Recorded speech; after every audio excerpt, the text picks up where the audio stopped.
Hey, now, I mean, we got a couple.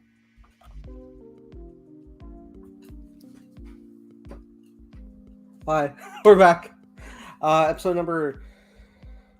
Which one was it? 68? 68? I want to say 68. We're almost there. Welcome back to My Cup of Tea, our bi-monthly podcast. You fuckers. There was so much Star Wars. Totally my fault, yeah.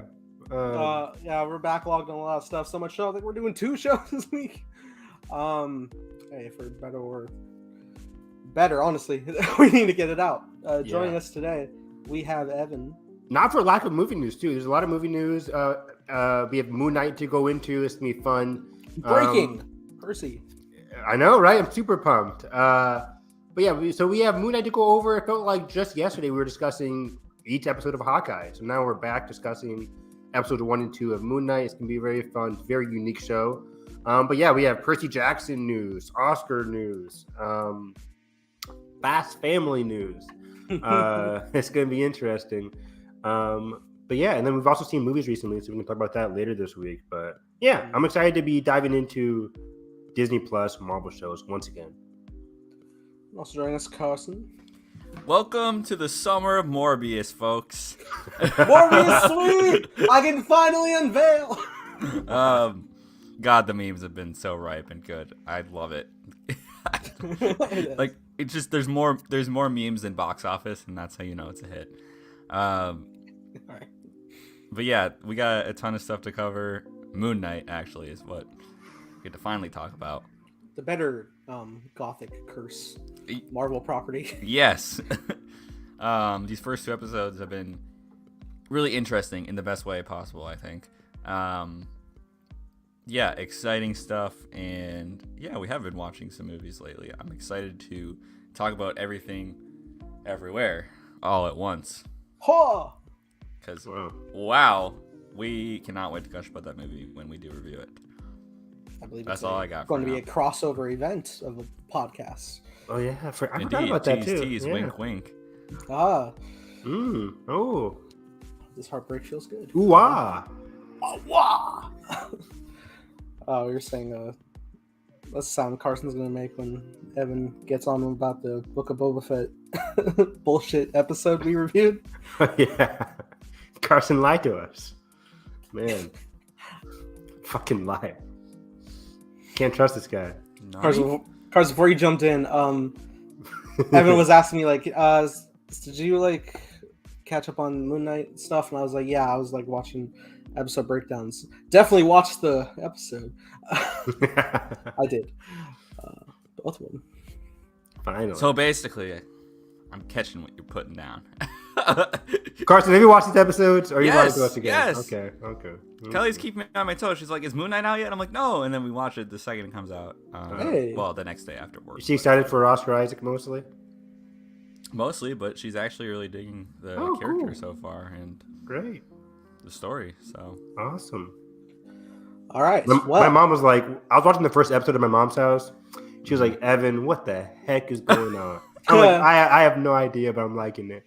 She gets dizzy when like perspective changes happen a lot, and yeah, I think she felt like Steven in the first episode. Like, what the hell is happening? But yeah, we have our first 2 episodes at this point, and guys, Mephisto, no. Kang. You know what's so refreshing about this episode and this series in general? We know our fucking villain. He's in the first episode. He's in the first scene putting glass in his fucking shoes. His hair looks like this. We know who our villain is. There's no like mysterious build up. There's like, bam, Ethan Hawke. Holy shit. Like, no, it's like he's here. He's the first frame. Yeah. And we already know the name of our potential final villain in Amit, like the evil god. So I'm like, even if we see her, I think it's a her. Yeah. In the final episode, we know the name already. We know who we're looking forward to, basically. And we know Ethan is the avatar of it. Yes, exactly. So yeah, that's gonna be. It's just so refreshing compared to like Loki, where it was boom, Kang the Conqueror, WandaVision, boom, it was her all along. even though we kind of did already see her in episode 1, WandaVision kind of twisted a little bit. But then Falcon and Winter Soldier was like, boom, it's actually boom. You looking for this? Age of Ultron joke. Wow. Emmy nominated Don Cheadle. That's such a good point, though, Evan, because multiple people have already said this because the show's been out for 2 weeks. But oh, really? I feel like this is the first Marvel show that this has genuinely felt like a pilot episode, if that makes sense. Which is exciting because not that like I love the first episode of like Loki, but it does you were thrown in and like we know we have the baggage with the character. Yes. And so I love how it didn't like assume that we were gonna keep watching almost like we had to get on board and figure out a little bit and not give too much away, but like get us invested. Like it felt like it had to get me invested. So I think that was the strength of the first episode, and especially the montages of like him trying to like figure it out, or like I think he's like in the first episode, he's like listening to the sleep app or something. Or, he's trying to keep himself awake, and then he's like throwing like the Rubik's Cube up in the air, and then he's like I think writing or something, or trying to solve a puzzle. Reading. Wordle, yeah. Which, in my experience, I thought everyone said reading will help you wind down for sleep. Yeah, I think it does too, for me at least. But I mean, away from your phone anymore. But how fucking cool is like all this of like, I mean, smartly they're like, okay, he's gonna be a surrogate for the audience because he literally doesn't know what's going on either, and then he finds that phone, and you're like, holy shit, what's going on? Comic references. It was a very smart pilot, and I agree with you completely, Carson. It felt like more of a pilot than like a part 1 of a show. And this is our first introduction to a new character. Like Hawkeye had Kate, who was new, but of course we were introduced with her looking up to Hawkeye, who we've already known. Pretty much everyone of the Disney shows have been returnings, big fan favorites. This is our literally like first steps of this hero. And I guess it might be the same for all of Wave 2, basically, of these Disney Plus shows this year with Moon Knight and then She-Hulk. She-Hulk's going to have that connection with Hulk, Banner, but it will have like that Kate thing going on where it's like new character, but mentor we know. Miss Marvel. Miss Marvel, though, is going to be completely new unless Brie Larson shows up in all the episodes, which I doubt. It'll probably be the finale. Maybe. A doorway to the sequel that she's going to be in. True. I saw a tweet today that they're like, "Oh, Wanda's fighting Captain Marvel." I'm like, "What? What are you talking about?" I think that's strange. Yeah. Oh. I think it's I think it's a variant of Monica mother. Because the actress looks similar to the actress. Because the shorter hair. Yeah.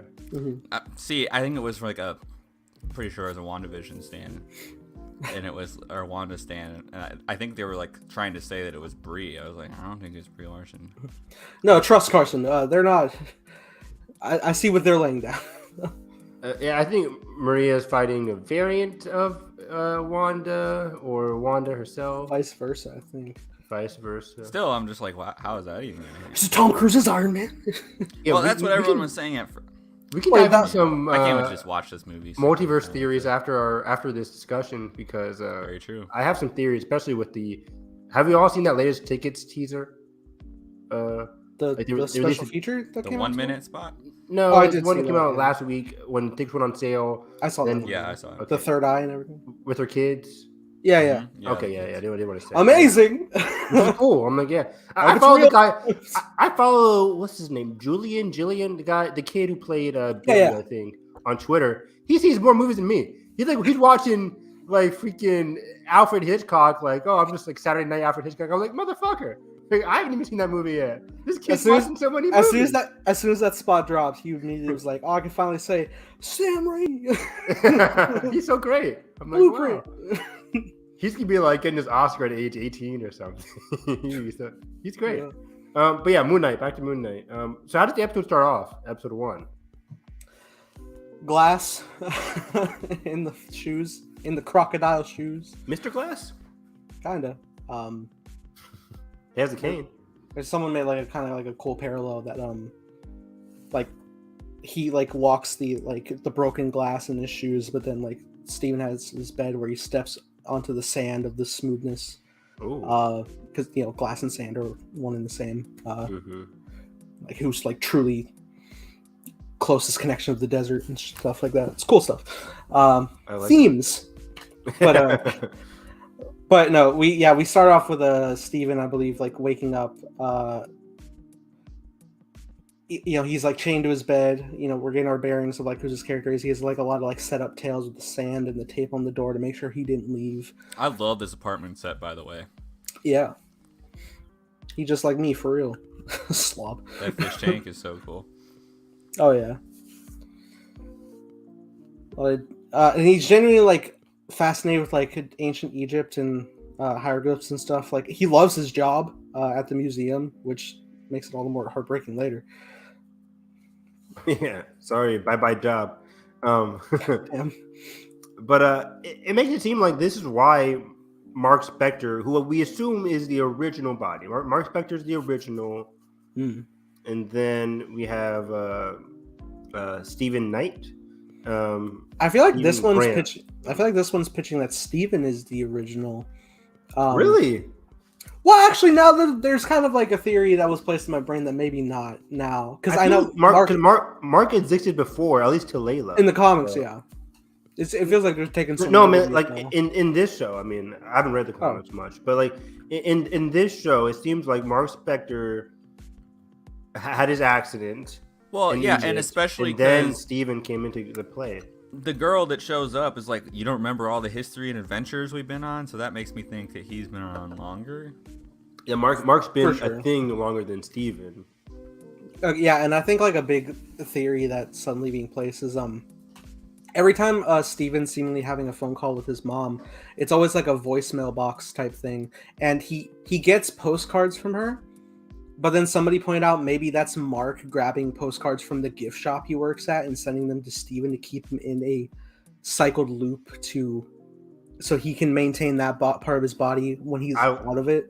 I love that theory. I heard that somewhere too. That's a great theory because if he's calling his mom all the time, it's like then there has to be a way for Mark to know like that's happening or whatever. And then, yeah, that's a very interesting theory. And then in episode 2, like Layla says, like you don't have a good relationship with your mom, unlike Steven does apparently.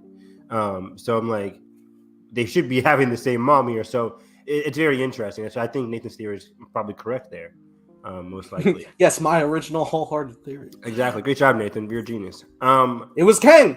But yeah, I'm leaning on the fact that Mark existed first, and Steven here is coming in as not as an alias, but probably just started as an alias, but then granted the whole.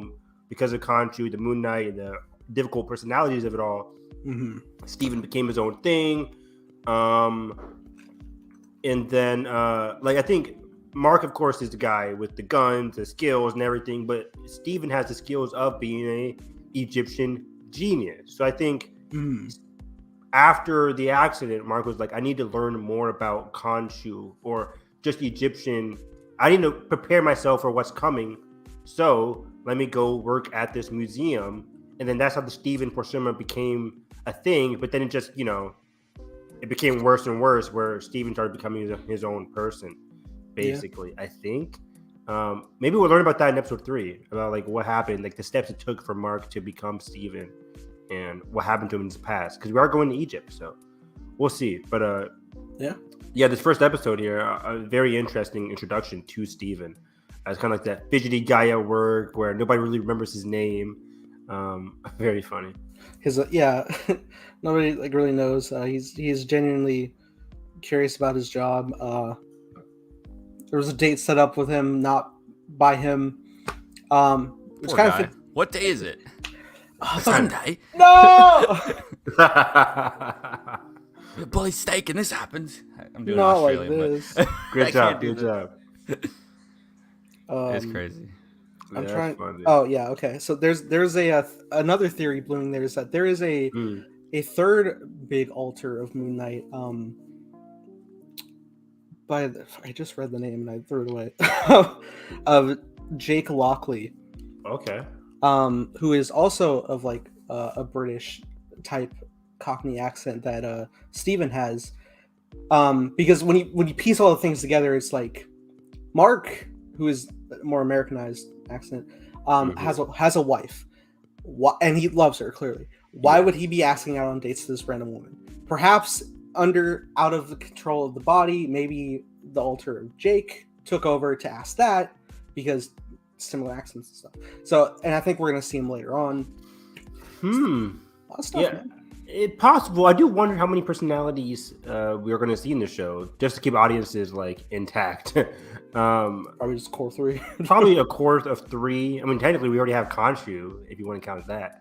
But even when like you think back to like at the stuff we saw in M Night's Split, there's a bunch of different alters, but we mainly had like we really only saw core 3. Yeah, that's an interesting theory. So Steven did not know he was asked out on the date, right? Steven was the one that was surprised. Yes. Steven wasn't surprised, and because people are trying to explain why Mark would have done that because he has Layla. Okay. Maybe Mark still did it, but because Steven liked the girl, obviously. Maybe he went along with it because Steven's like heart, Steven's desire. Maybe. That could make sense to like keep him distracted. Well, I feel like that keep him like in his loop. That's the thing is like if you introduce a whole new person, that may like throw another cog in the wrench of having control over Steven. Might go the opposite direction than what Mark wants. Yeah. Possibly. Tragic. Maybe that gets explained. But yeah, like I was telling Nathan Carson, so many names. Steven, Grant, Mark, fuck. Who am I? These are all my reflections. But like I was telling Nathan, I think Mark existed first. Then we had Steven as like an alias that grew into an actual person, and basically Mark just lost control most of the time, unless like his life's in mortal danger, which doesn't seem to be that happen that very often in England. But yeah, Steven had a rude awakening this episode. Yeah. Oh yeah. Because when's the first time? So he comes home from the museum, right? His first day of work, yeah. And then he tries to not fall asleep, right? Is this when he starts reading the books, right? Yeah, about, sure. I think this is where we get our first introduction to like the Aeneid and everything. Yeah, he was like falling down, and then boom, impact on the grassy plains. Okay. Dislocated jaw. So awful. Where are we at here? This is Germany? Yeah. Okay. Yeah. This sequence was wild, dude. Because then he finds the scarab, right? Yeah. Blue beetle. He's walking around. He goes into town. You must not read from the book. Man, the horror vibes in this episode too are on point. Well, and I guess more so in the second episode, I would say. Hey guys, you know what I really like is Universal horror classics, and you know what this gives me vibes of? The Mummy and the Wolfman. It's phenomenal. Yeah, but dude, and then shit it's getting real when How did those people miss? By the way, so he's apparently Mark had jumped through the window. He hits the ground, turns to Steven, but then those guys poke out and start firing. I'm like, how are they missing? Like Steven just like dancing along the bullets. I'm like, these guys suck. They're admiring the atmosphere. It's a cult. They just moved here. It did look very nice. Yeah. But yeah, that was funny. And then he comes to like a cult town. It reminds me of like I don't know if you guys have played the game Far Cry. But it's an Ubisoft open world game. I've seen the Giancarlo ads. but like Far Cry is known for like their crazy villains and their cults and like you're a stranger in a new world. And it felt like that when Steven really came to this town. He was like, what the fuck is happening? And they're all like following Arthur Hero here. I guess this is his first introduction to Arthur, by the way, right? Yeah. Coming into contact. And how fucking terrifying. He has his hood up in the crowd. And then I think Ethan Hawke starts like alluding to him or something. He calls a command for everybody. He calls a command in the other language, and everybody kneels. And then he's like, "Bollocks!" Of course, he's just like, "Oh, me." Oh shit! That was hilarious. That's so good. But then, man, it got real when they approached, and he like couldn't give it to him, dude. That's when I was like, "Dang, this show is about to take off." Real quick. Oh, but also the ritual. Real quick, yeah. That thing when he tried to Ethan Hawke knew that there was a spy and he did the thing. Neo and Arthur and Steve was like, "What the hell happened?" It reminded me of that scene in Game Night. Have you all seen Game Night? Oh, I need to. where they're trying to hide in this opera house, and they say something, and then like everybody gets up besides them. They're like, oh shit, like they get spotted. It's super hilarious. This is what it reminded me of. It's like, oh crap, we shouldn't have. Like, I feel like in those situations, I always just look at the guy next to me and just do what he's doing real quick. But yeah, Steven's not as smart. Yeah, man. But yeah, they first off, like they were demonstrating the power of this dude with his cane rocking back and forth, and like his tattoo moves and like the balances of the weighing of your life, past and future. And you know, the first guy is like chill, is like it's a good man, and I believe he genuinely believes it. Yeah. How fucked is this whole logic too? I'm glad it elaborated in the second episode to be like, dude, you Minority know this is report? like what are we doing here? Like, we're setting the seeds for Civil War II. Oh gosh. It's so ridiculous on paper, right? To like be like, well, they could be bad in their future. Gotta kill the children. Yeah. And Steven's like, what? Doesn't that seem a bit harsh? This is a good way of the show saying, like, I think the show establishes Khonshu and Amit are both gods of vengeance in a way. But Amit is more of the minority report scenario where it's like, in order to reduce crime, let's look at people who might be capable of doing bad things, maybe. It's like, so they haven't really done anything yet? Guilty until proven dead? Like, what's happening here? This doesn't make any sense. I know, Judge Dredd comes in. I am the law. I am. So it's going to be... it was very interesting seeing, like, Ethan Hawke's Arthur Harrow having this ability. As we learn... I guess we learned in this episode that he's the avatar of Amit. Do we? Or is that a second episode reveal? I think the second one. It's made more clear. But either way, so he has these two scales. As a huge Egyptian mythology kind of guy, like I grew up, like I love mythology. Rick Riordan really got me into it with the there's a book, the Kane Chronicles, where the Egyptian version of Percy Jackson, and one of the main villains isn't Amit, but something like Anubis, really, right? Like people have heard of Anubis. Like Yu-Gi-Oh also dived into it. He's the god of death, right? Death, and like he's a person who guides people across the river Styx.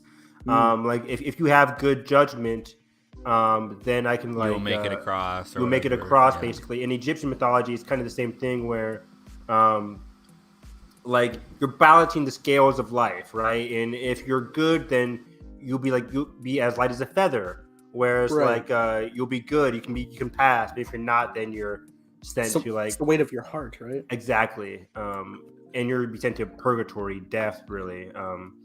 Which spoiler alert for the Percy Jackson series. It might be happening to somebody, but oh no. But it's very interesting seeing this happen like in live action, just diving into kind of Egyptian mythology. And if you're dead, I guess in this show you just turn to dust, which is crazy. I think their body was just like devoid of color. Oh, really? I wonder, like, died, right? Yeah, they died. I'm like, where'd their life go? Like, does he absorb it? Does he get power? Good point. Does Amit get power from having a lot of followers? Is that something that's established in the show? Like, because I don't gods really know. Gain power from devotion? I don't really know what because they set up this whole thing too that like, you know, this is it. You just have to do this, and then we'll be fine, and I'll let you be free. But like, what's the point then? Like, what are we really doing? Like, if we're just gotta move on to someone, because it's interesting. Amit just wants to kill a lot of people, and maybe it's just he's doing that through Arthur, and maybe that's why Khonshu and other gods like trapped Amit, because they're like, we're crazy, but this person's crazier than us. So I think that's what happened. Well, I guess we'll see. I don't really know. Gonna unleash the doorways of the underworld to this realm, like one of the Night in the Museum movies. Yeah. What's the one don't we go over to hell in Bill and Ted 2 or Bill and Ted 3? I can't remember. I think it was 2. And 3. Yeah. You didn't see it, Evan. I know you didn't. Get out of here. We're gonna do the commentaries. Now talk about some mythology. Oh boy. Bill and Ted 2, the last Jedi of the bunch. Dare I say? Oh my god. What did we call the third one? A biblical banger? It is. They all are. especially two, given the Yeah, what did we call the third one? Fuck. Who directed Logan. We called it the Logan. We call it the Logan. Yeah. Bill and Ted Who- 3 is the Logan. Who directed Bill and Ted movies? What's the director? Different directors. I think there's different ones. Oh, never mind. I thought it was a famous person. but big producing from Keanu Reeves and Alex Winter. Wait, did Keanu direct? No, he did. Of course not. But No, I keep saying, y'all watch his directorial debut, The Man of Tai Chi. It's fucking Oh cool. yeah, you're right. You keep talking about that. Yeah. let me write it down for the commentary. So. Do it. You'll like it. He plays the villain as well. Oh, he's everything. All that and about. Peter You know Hewitt, Stefan Herek, and Dean Parasot. Man of Tai Chi. Man of Chinese? No. Okay. Autocorrect. But okay, so Arthur Harrow starts murking people, and Steven's like, oh crap, this is bad. And then he gets found out. Oh, we get the whole scarab, like, give me the scarab. I can't. Because it's established that Khonshu, because Steven/Mark is the avatar Khonshu has control of his body. So Khonshu, to an extent, Khonshu can, I think, with enough power, just be like, okay, you're not going to do this, and move him around. So that's what really was happening there. That scene was very funny. It's like, I can't move my body. Very cool. And then we have what I think I was hearing some people were mad about, but I think this is cool as hell, is the blackouts during the fighting. I loved it. It's so fucking cool. It's so It's cool. like, how did he end up with this gun? Yeah, he's like, oh shit. What's up, bloody hand? Yeah, I mean, the there's first one was bloody. Yeah, there's some bad CG in this in the car chase. in the No. car chase, but I don't even care. Like, it works. Carson, really was well. this better than the episode 4 car chase in Boba Fett? Absolutely. Or 3, maybe even 3. I think so. I think it was way more dynamic in terms. The blackouts really helped it because. Did they use a volume for this episode? Don't even get me started. Look, they play Wham on the radio, and I love it. Oh, nice. And the fact that it was an ice cream truck was just so funny too. Yeah. Yeah, like Which is ironic as fuck lyrics. How did the chase end again? Did he fall off the? Oh, let's break it down. There's a lot of sequences. Okay, so, sorry. So first off, we black out again, and then we wake up, and we're driving. He's got a gun in his hand. He's like, "Oh God, no!" He gets tackled, about to get shot. Blacks out again. Dude, who he was smeared come back on first, is just dead in the back seat. Falls out and rolls on the fucking freeway. And then he blacks out again. Wakes up. Fucking truck of what's it called, the Final Destination 2. all the logs, and it spins. He blacks out again. He fucking wakes up and he's driving backwards. Yeah. No, that was awesome. Yeah. A car is diverting, presumably one he shot the driver, and he's still driving. And he stops, and they're about to get him, and the fucking logs come back from earlier. It's so wild, man. It was chaotic as hell. Yeah. Yeah, I really did like this sequence. Yeah, it was fun. I liked it. Yeah. And then, seemingly, he's about to get crushed again, and then he wakes up in his bed, presuming it was a dream, and he's just like, I didn't mark it out of that. That's bullshit. Hey, no. That's what I was wondering. I was like, wait, how did this end? Because Maybe Mark quickly turned into Moon Knight and just like super jumped out of there or something. I'm not sure. Conchu away. Yeah. Sweet. But yeah, he wakes up fucking mummy breathing, first form. The amount of time I've been saying this, especially Zenitsu, fucking thunder form and shit, because this motherfucker falls asleep. All he knows is one form. And when he's fighting the one spider in the forest, he keeps getting to him, and then he just keeps repeating thunder breathing, first form. That was awesome. That was a great scene. Take the breath. Sorry, it's literally the only thing that's on my mind. Oh wait, he meets my girl Shinobu in that scene too. Mm-hmm. But yeah, so he wakes up back into his bed after this time, right? And then he screams. This is the scene where, or this is sequence where he doesn't realize this has been days later, but we learn later, oh, it's been days later. It's not because Friday. it cuts to the date right after. Or I think no. At first he's looking at his goldfish and he noticed it has both fins instead of. Oh, and then he goes to the pet shop, right. Pet shop, and Pet Shop's just like, look, you are here, but I don't want to deal with this. Fucking, it's not Nemo. The episode's called "The Goldfish Problem" because of this scene. It is. Yeah. And he's just confused looking around, but he doesn't have time to dwell because look at the time. We have a date, so we got to go. A poor vegan boy is going to a steakhouse. What was he gonna order there again? Red salad. Tragic. Oh no. Man. But he shows up and he's waiting around, calls her. She's pissed. And I was just thinking, like, oh no, how is this? How? Yeah, I was like, maybe he said something to her, or did something as Mark, like what happened? And nope. And hey, that flight time to London and Germany, no joke, I guess. Flight time. I assume like he flew there and then just like passed out for days.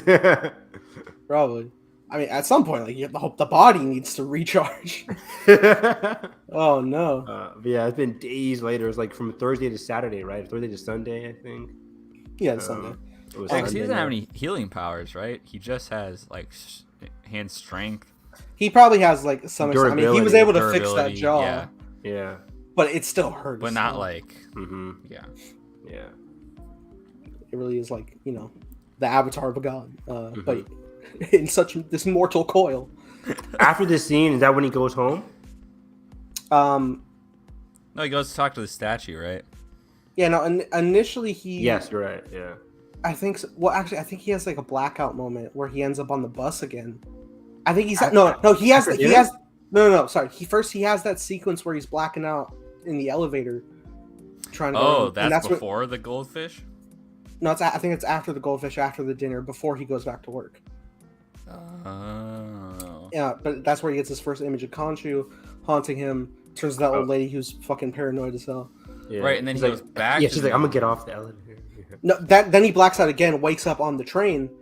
Khonshu's still fucking like drifting by as he's driving. Yes. Which disappears behind a telephone pole, which was cool. Yeah. He gets off immediately. He put James Franco from Spider-Man 3. Right. Yeah. How did he do that? So good. He gets off the bus. Ethan Hawke was on the bus, and he's like, "Oh God, no!" Tries to tell his security friend, who's definitely not his friend, that's like, "Hey, if anything sketchy comes in, just don't let him in." He's like, "It's a museum, mate. Like people go in. It's free." It's free. He goes in, and he's following him. He's like, "Oh God, security help!" Security's fucking in on it. Everyone's fucking Hydra. Like, hello, like fuck. Yeah. Not like this. Not like this. The best is the Wait, security footage in episode 2 when there's nobody there. And he's like, no, Go back. So the part of Steven looking like in his attic and stuff, that's after the whole museum scene? Do we miss that? Doesn't he look for like that? Yes, there was. See, I love how this show, we can't even recall the events because it's so chaotic on purpose. It's so chaotic. I don't even know what's going on. He does. I think that might have been right after he woke up. He was like looking around after he's. I think it's after he noticed the goldfish. He was like, "Why are there scratches on my floor?" He lines it up. Yeah, because he takes the phone. You're right. The key in the phone. He gets the call from his wife, Mark's wife, Layla, who hasn't talked to him in months. It's been like 2 months, I think. Yeah. Wild. Wild. So yeah, he has a wife. He's like, oh, hello. So he has a wife, Layla, been gone for 2 months basically. So I guess that sets the timeline for the show, being like he turned into Moon Knight 2 months ago. Yeah, because I know in the origin of the comics, Mark is like the mercenary. He's the original, and he's like on some expedition to I think it's Khonshu's tomb.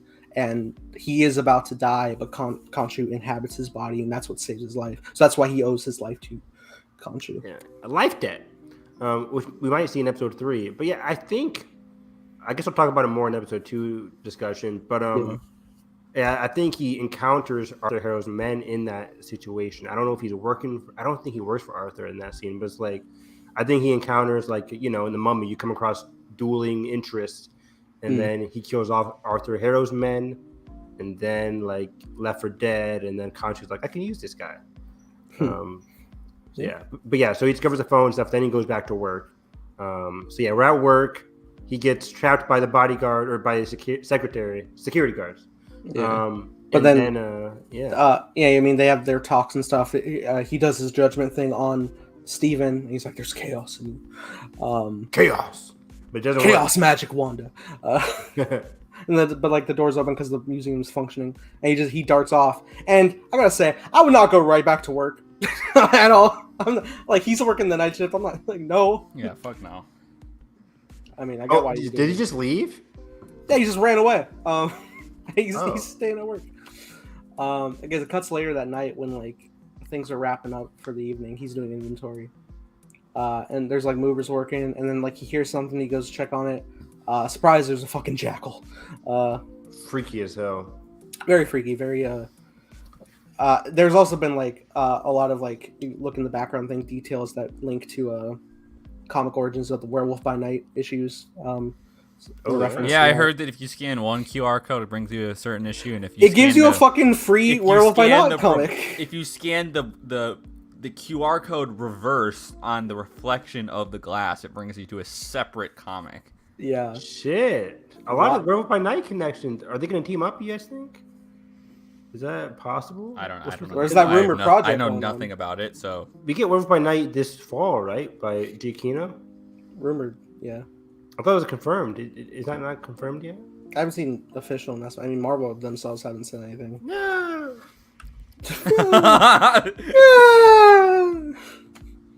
Giacchino, Werewolf by Night.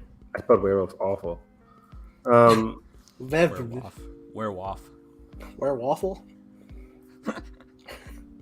But at last. No, I'm just imagining Hugh Jackman in a waffle suit. Hey, you're right. You mean the Wolverine end credits? He just pops out fucking waffle sticks, like the French toast sticks. The texture of like waffle, like the little holes in the hexagon waffles.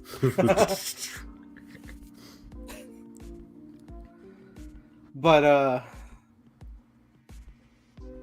thank you, music. Thank you. Yeah, we need Jeopardy. Get back in the loop. But yeah, this was an interesting scene. So this is where we get like the flashing. He's like, I'm running for his life, and then we have Mark for the first time. Like the music gets hyped, and Mark's like, dude, give me control. The mirror sequence is so great because it's so great because at one point, like, you see all the reflections of Steven where Mark breaks away, and it moves over a bit, and when it goes back, it's only Mark in the reflection. All the Stevens are gone. So cool. How do you do it? It's time. You will die. It's like, you just gotta give me. I control. love how the first shot or the end shot of this episode is the first shot we ever saw of leaked of Moon Knight. Yeah, that was really kind of cool. crazy. Yeah. Mm-hmm. Very. It's like, look, it's Andrew Garfield holding onto the pipe, which was never a thing. It was just debris. They got us good. They had me hooked. Yeah, this is great. And I love the moment because like when they're like panning back through very Daredevil hallway style, Sink gets thrown out, and then you see the jackal trying to crawl away, but it's getting pulled back in by Moon Knight. That was badass. Yeah, she just going off on him. That was really cool. Yeah. Very, so what's the deal? invisible. Like some of these things are invisible now. Like because in the next episode, I think they're all invisible too. that one thing is just, yeah. They're not of this realm, which I like. Yeah, they're lesser gods. Not lesser god, but they're not like celestial gods. They're all Egyptian gods. We see in episode 2, you can like get liquid on them and get a sense. Mm-hmm. So Yeah, what does he throw on them? I can't remember. I broke a bottle. It's just liquid. Yeah, but so yeah, I think these Egyptian gods can only be seen by people that want, or by things like the people that can see them, like the Avatar, like Ethan Hawke or Oscar Isaac can see them, but like I don't think the followers can see it. Can they? I don't. No, think so. I think you have to be like connected. One of the chosen for the higher form. Mm-hmm. So, but yeah, episode 1 as a whole, very good pilot, very good like WTF. As a person who doesn't know much besides like the straight up origin of Mark Spector, I didn't know much of like Moon Knight's capabilities besides like the personality switches. But this was a very good pilot to get me like hooked in terms of mystery, discovery, action. Very like a WTF kind of episode, which I kind of like. Yeah, before looking into stuff this evening, I watched the episode a couple days ago. I know nothing about Moon Knight whatsoever. So I was going in very blind, very fresh, and which was very exciting. And I'd say it definitely delivered. I'm really enjoying this lore. For sure. One of the better Yeah. first episodes of these Disney Plus shows. And how fucking satisfying is it to get like the mystery of it, and then to see him like actually running around throughout the city in episode 2. It's like, oh fuck, that was cool. Like, Yeah. I'm glad it's in that order versus like just seeing like Moon Knight running around, Yeah. and then getting more of the mystery between the identities. Mm-hmm. Yeah, man. But oh man, this second episode delivers, I think, just as well. I think maybe I'll even like it more than the first episode. Quite the emotional character beats. Very Yes. not traditional MCU in a sense. No shade, but I mean, I was like very much like a lot more dry humor. I'd say it's very Yeah. What wasn't sparing. traditional MCU to you? What's that? So what wasn't traditional MCU to you? I guess just like the highlighting of a like major jokes every Okay. so often, and Not a lot of clips of this series. Yeah. yeah, not a lot of like super. I wouldn't say traditionally fun moments. It's very like I think especially by episode 2, you really feel the tragedy of the life that Right, man. Especially the storage Yeah, locker that- scene, man. That shit's devastating when he's in there and he's like, "What the fuck is this?" Because he right? goes around town What's to in- try to find this storage locker. Yeah, Um, which is where he finds the bag of all of Mark's mercenary things. and just to find like passports of yourself with different names. The Jason Bourne of it all. Yeah, like it's fucked. And even the fact the guy's like, "Oh, I recognize you. You're storage unit number blah blah blah," and you're like, "Oh well, Yeah. fuck yeah." He's like, Lead sure, the way. yeah. Something made like a cool detail is that the interior of that is probably where Mark keeps all of his stuff, because all the walls, while reflective, are very murky, so Mhm. he can't like make eye contact with Steven to fall back into it. I noticed that. Disney Plus. Yeah, I'm trying to like, what was the storage locker scene? But It's like a middle episode. I see it now. I remember now. Well, and don't you remember? I remember it because the distinctive lighting in the hallway. Oh yeah, because the lights are motion censored. So The lights when, are motion censored. when Khonshu shows up, it's fucking yeah, it's scary because horror. That's what I remember most about it. It's so good. But of course, before that, Mark does get let go, and there's even like no ill will from the company, which I've heard before. Yeah, that was Barely. nice. I've been in this situation. Has to turn in the fucking name tag. He's like, "Do you have any museum property?" And he's like, and He's like, genuinely sad because he loves the place. poor Yeah. guy. And even they're like talking to him about like getting some help, and he's just like, they're like, "You're not alone." He's like, "Yeah, that's the problem, isn't it?" No, that was the one good joke of the series so That far. was great. Yeah. Damn, I was reading it tragically. I was laughing. I was thought my life was a tragedy. Poor Steven here. So, what's the statue supposed to be of? The gold statue guy? Is that a In what scene? in the gold? Yeah, he's not a statue. It's a mimer dude. mimer. Sorry, not statue. Oh, the guy, yeah. Actually, he is a character in the comics who is Okay. a friend of. Because he bloody knows a lot now. He is. He's like this homeless dude in the comics who helps out Mark, Steven, one of them. Okay. Cool. His actual genuine friend. So. Might It's come either back going to around. do that here, or yeah, it might come back around. It might just be a little Easter egg. Oh, they've He already could set be him up somebody. twice, so Maybe. yeah. Yeah. He reminds me of Mr. From the show Once Upon a Time, Mr. Mitchellplick. Oh. Not Mitchellplick, but crap. I know Like, what you're talking about.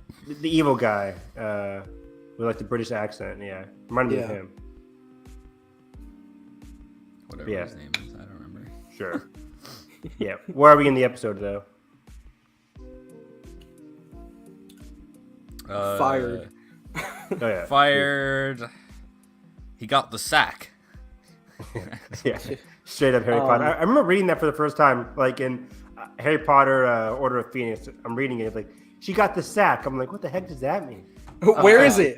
I'm like, are they in an actual sack? Like, what's happening And here? then he goes, He goes to the storage locker. He runs out, and He comes after fighting with Mark. It was cool. There was a cool shot with Mark is reflected in the reflection of the gun. That was really cool. I love His that. eyes. I was like, oh. But he runs out of there, and then it's the girl. What's her name? Oh wait, but on the bike. he has the scarab, by the way. He does. He has Yes, the scarab. the scarab's also in the bag. And then we get the crazy Khonshu like hallway scene, which is really cool. It's wild. So it had a freeze frame for a moment, which I loved it. Bring back freeze frames. classic horror freeze frame. I think the most recent example I don't know if they did any in X, but I think the most recent one that we know is the trailer for Last Night in Soho. You saw X? No, but I was just I know the type of genre it's coming from. Part of The spirit of it. you know what it makes me think of is like if someone actually genuinely did a lot of freeze frames in like a modern movie today. Spider-Man 2. More than just one. Like they'd probably had to put like a theater notice, like you know how that was that picture going around for The Last Jedi of like there is no sound from 240 to 2 whatever. Oh god. Deal with it. Yeah. It's a filmmaker intent. Because I can totally see people like the screen, it's buffering. Our movie pause. What happened? I did have a 2-second audio cut in Everything Everywhere. Ooh. Which for a second I was like, not like this. Not now. You know what's the bet? You know my favorite freeze frame though is Prisoner of Azkaban's ending is my favorite. Oh great. Of all time. Yeah. Good old Prisoner of Azkaban. Peak. That movie don't miss. God, I want to watch it already. Not at all. I didn't do my Harry Potter ever since we did our review series. 3 hour and 30-minute review. I haven't. So that was in 2020, right? Mm-hmm. Unless I'm crazy. Was it only 2 years? I guess yeah. It's 2022 now. Like late 2020. I find myself always watching at least Half Blood or Prisoner of Azkaban in the fall. That's true. So one of them. This year I'll do a full rewatch. I'll do it like as soon as like there's a chilly day in September. I'm like pull them out. We could just do our rewatch this fall. Yeah, we could. Yeah. Make it a weekly thing. We got nothing going on. Because there's no December. Wait. This fall is stacked. I know. This fall is stacked. Can't wait. But so franchise? I mean we have Black Panther, Creed. It's gonna be a while before Don't worry, Spider-Verse, of course. We're caught up on that one. Best movie of the year. That's gonna be. Black Adam. Avatar. Hierarchy. Yes, change. Avatar. And I would love to do Avatar. I will do an Avatar commentary gladly. Extended edition. Because I damn know that Evan hasn't watched this movie in like 10 years. And how dare you? How have you know? His opinion on it is like from outdated. That time that he can barely 2009. 2009 was a great year for me. Actually, I don't know why I did 2009. But I remember the first time I saw an Avatar poster and I was like, that's not Aang. 2009, I was still listening to Black Eyed Peas. Man. There was a recession, you know. Had the MP3 player. Yeah, the recession really hit me hard in like what? The Black Eyed Peas were on. 7th grade. 99 Homes, Andrew Garfield, Michael Shannon. That was 46 years. Laura Dern. I know, but it's the time period. I wanted to see that. Me too. I never saw it. I like the trailer. Me too. Yeah, 2009, good year. Good old 8th grade Evan Harris. God, Star Trek. God damn.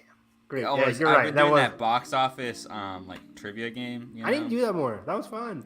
Oh, I need to go back to that.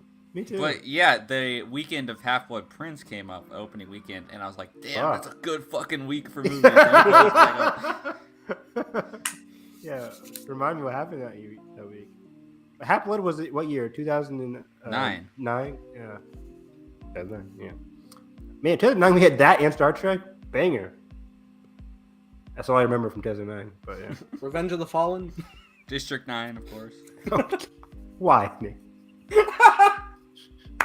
Revenge of the Fallen. I think that was that year. What were they looking for in that movie? The seed? It's always something. The cube. The Allspark. Yeah. The seed. I think it was the Matrix. It was like the Matrix. This it's always some diamond. bullshit. It's the same thing. Okay, I lied. I'm definitely not thinking of this weekend because it's Half-Blood Prince, Ice Age Dawn of the Dinosaurs, Did not see Transformers: that. Revenge of the Fallen, There we go. The Proposal, The Hangover, The Proposal, good movie. Public Todd Enemies, Phillips, The Hangover. and Up was on its 8th weekend as well. I think people just said The Hangover. They didn't know who the Oh, fuck. and Todd 500 Phillips. Days of Summer launched that weekend. Wow, that movie goes straight to Netflix now these days. It's so good. It's beautiful. I think Vanity Fair, they just did a career breakdown with Joseph Gordon-Levitt. Where you been, Joseph? He talks. TV. Hit record. He's on a new Showtime show now. Apple TV. Because he had that. No, this is a Yeah, different he was a thing. teacher. In Oh, it's a Apple. different one. This is a completely different one. It's on Showtime. Oh, I wish I had Showtime. We got to pay for that bullshit. Poor Dexter. Poor Dexter. Moon, get down. Oh, where were we though in the episode? So hallway Moon Knight. scene, great horror. Khonshu coming up to him, but then he runs out into the hallway or street, almost gets run over, sees his girl, homegirl, Layla, Yeah. and then they have sex. No, they Not yet. um, I feel like we're gonna get some ambiguous. Who's in control? I'm scared. okay, yeah, that's. Oh, gonna be- no. that's not great. Oh, no, stop. It's the ideal no. love triangle. Not great. Steven's like, what is happening? Not like this. Not like this. Yeah, so that's his wife. She's very upset with him because he hasn't been into contact with her. We find out later that's because he wants to keep her safe. Mhm. So maybe that's why, like, he started the whole Steven persona, went undercover as a museum person, because like he wants to be as separate from Layla as possible. Like, again, hiding his cell phone, hiding everything. He sent her divorce papers. Oh yeah, wow! I totally forgot about that. Sent her divorce papers, which is crazy. Because they go back to his house, right? Mhm. He has her lead him to back to his house. Because right now he's in possession of the scarab. And while they're driving, Mark is like, "Do not tell her about like what's going on." But of course, when they get to the apartment, they have this argument, and Stephen caves. He starts telling her everything and starts going through the black bag, and that's when he finds the gun, or she finds out the gun, and she's like, what is Mainly what is the going on beetle, here? and it's like, you found it? Like, oh no. Yeah, because I think Layla is probably part of that expedition with Mark, maybe. Probably the original one that, in reference to the comic, is what leads to his Death. soon-to-be death and then possession of Khonshu. Is she involved in the comics before they meet? Like, is he trying to protect her? I think is how it goes. I don't know if Then he specifically, dies. I mean, I believe there is a woman with Mark. I didn't dive deep into it because I was getting the Because recap. Layla's an original character. Layla, I think, might be an amalgamation of like his girlfriend in the comic books with probably somebody else, but Sure. Marvel loves their amalgamations. I mean, there's her hero. I think. I mean, there's literally a whole change of Steven's side of character because he's basically was a rich billionaire type, but I think they changed it to differentiate the Batman archetype. Make it more simple. Yeah, more relatable.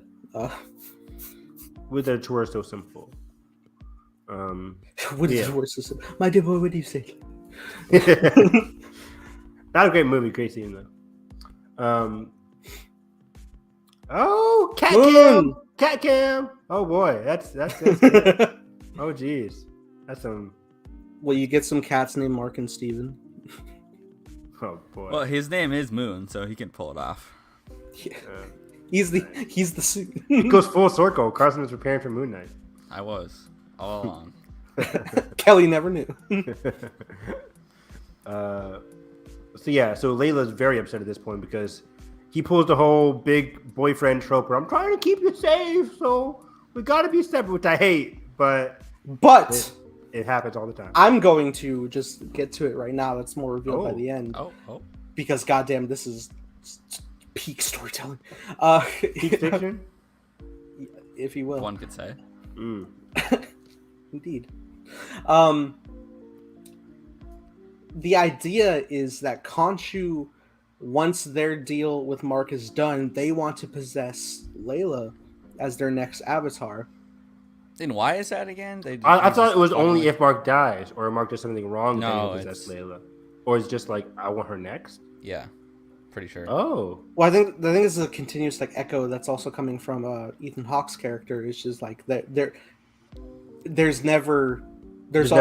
always one more mission, as it were, and it just like lays on the whole fact that like Mark is in this point of view where like he will not willingly give up Khonshu's power, because he knows if he does, then Layla's next. she's at risk and she'll have to live this tormented life he's living. So he's stuck in this literal curse, which is fucking. Yeah, that's great. That's beautiful.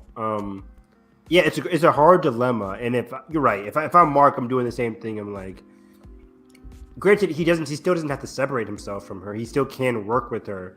He just can't be like he just can't do anything wrong, or he can't like go against Khonshu. Look what they're getting into. There was jackals. Yeah, you're right. Yeah, like it's very hard, which I feel for Mark, because like I'm sure he wants to be with the girl he loves, woman he loves, but her life would be in danger because there's invisible jackals that could kill her without her even knowing what's happening. Mm-hmm.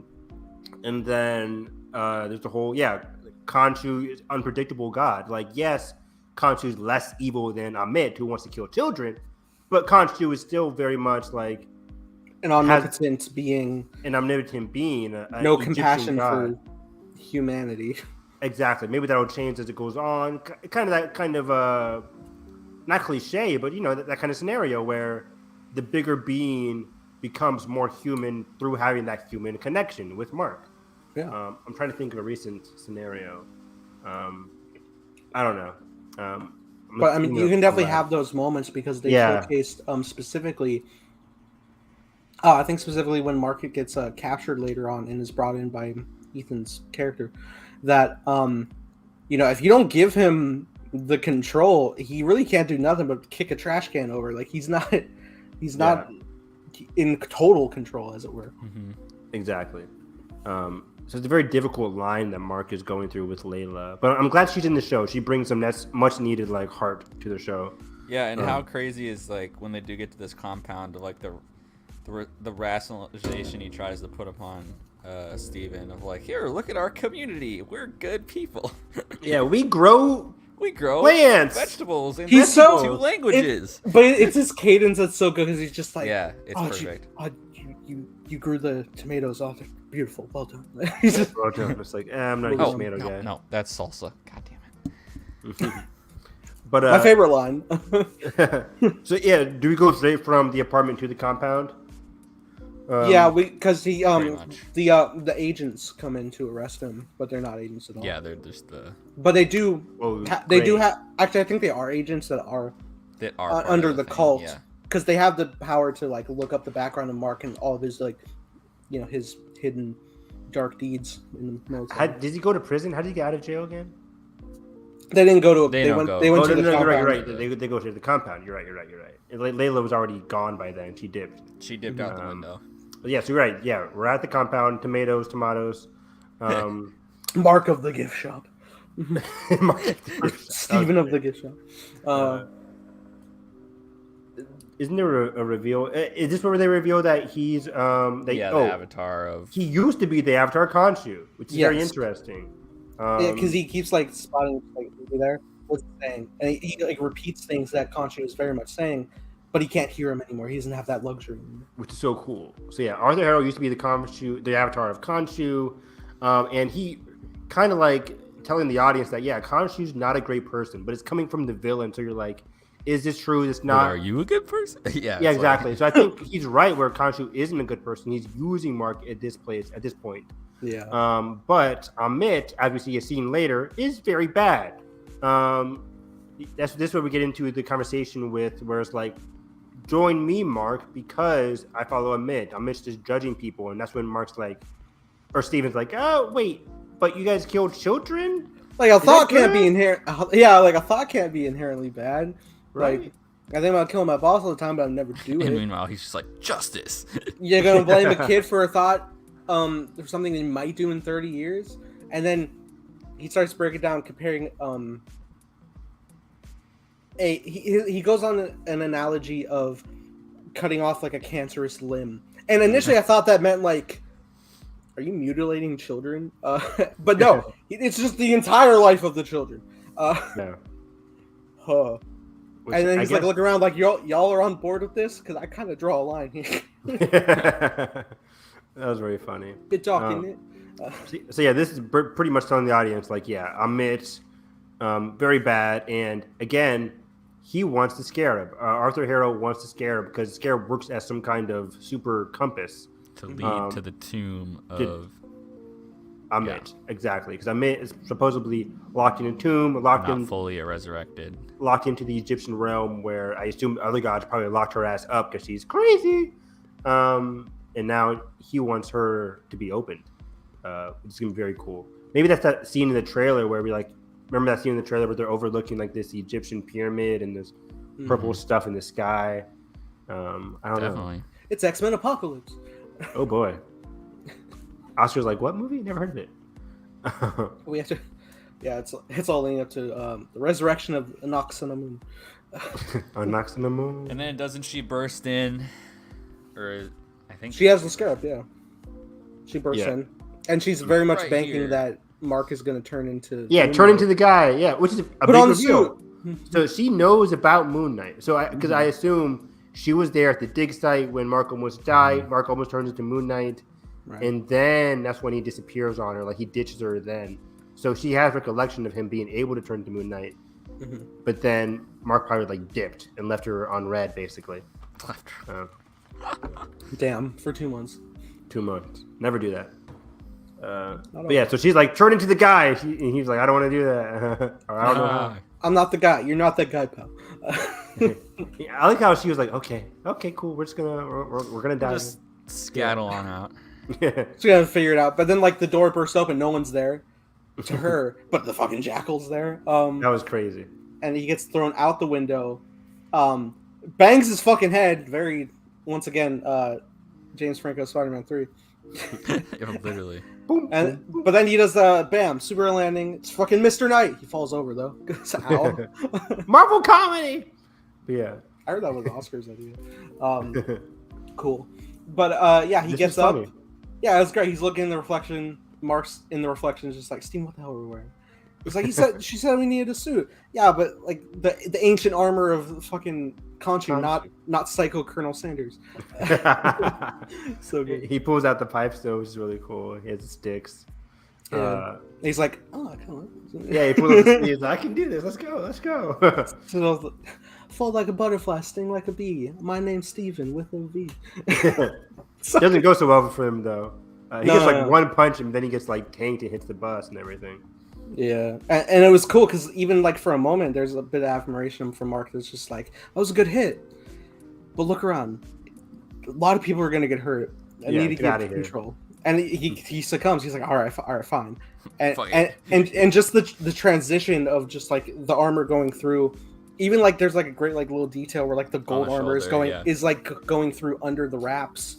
Really cool. The layers of the armor. It's really cool, man. Yeah, I heard people complain about it because it's like very CG, but I think it's very seamless to me. It works. I like it. I mean, it's bandages. Like it's not exactly. Yeah, the mummification's great of it all. And then he pulls off the I think he has like infinite moon crescents on his chest. Yeah, I'm pretty sure he does. Infinite? Yeah, because he was taken right there, and it's just like no change. Oh, okay, that's awesome.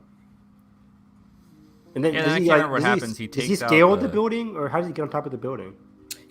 I think initially he scales it. He's running through. He's anticipating the Jackal to follow him. He does the Disney Plus logo jump, going through, and he's like gearing for like the exact leap because then he turns around and grabs him, drags him down, impaled. Oh, impaled. Comic book glorious shot in the moonlight, and then I think he summons his I forget what exactly the crescent's called. We'll call it a crescent. He summons it back, and it's like it implodes to dust just in the moonlight. Cool. So good.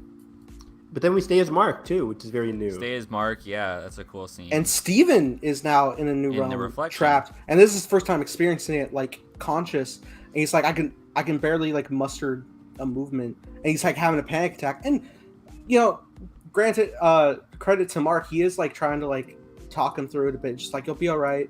Just breathe through it, because I think he generally like doesn't. He knows how it feels, so obviously it sucks. Yeah, he doesn't want to go back in there.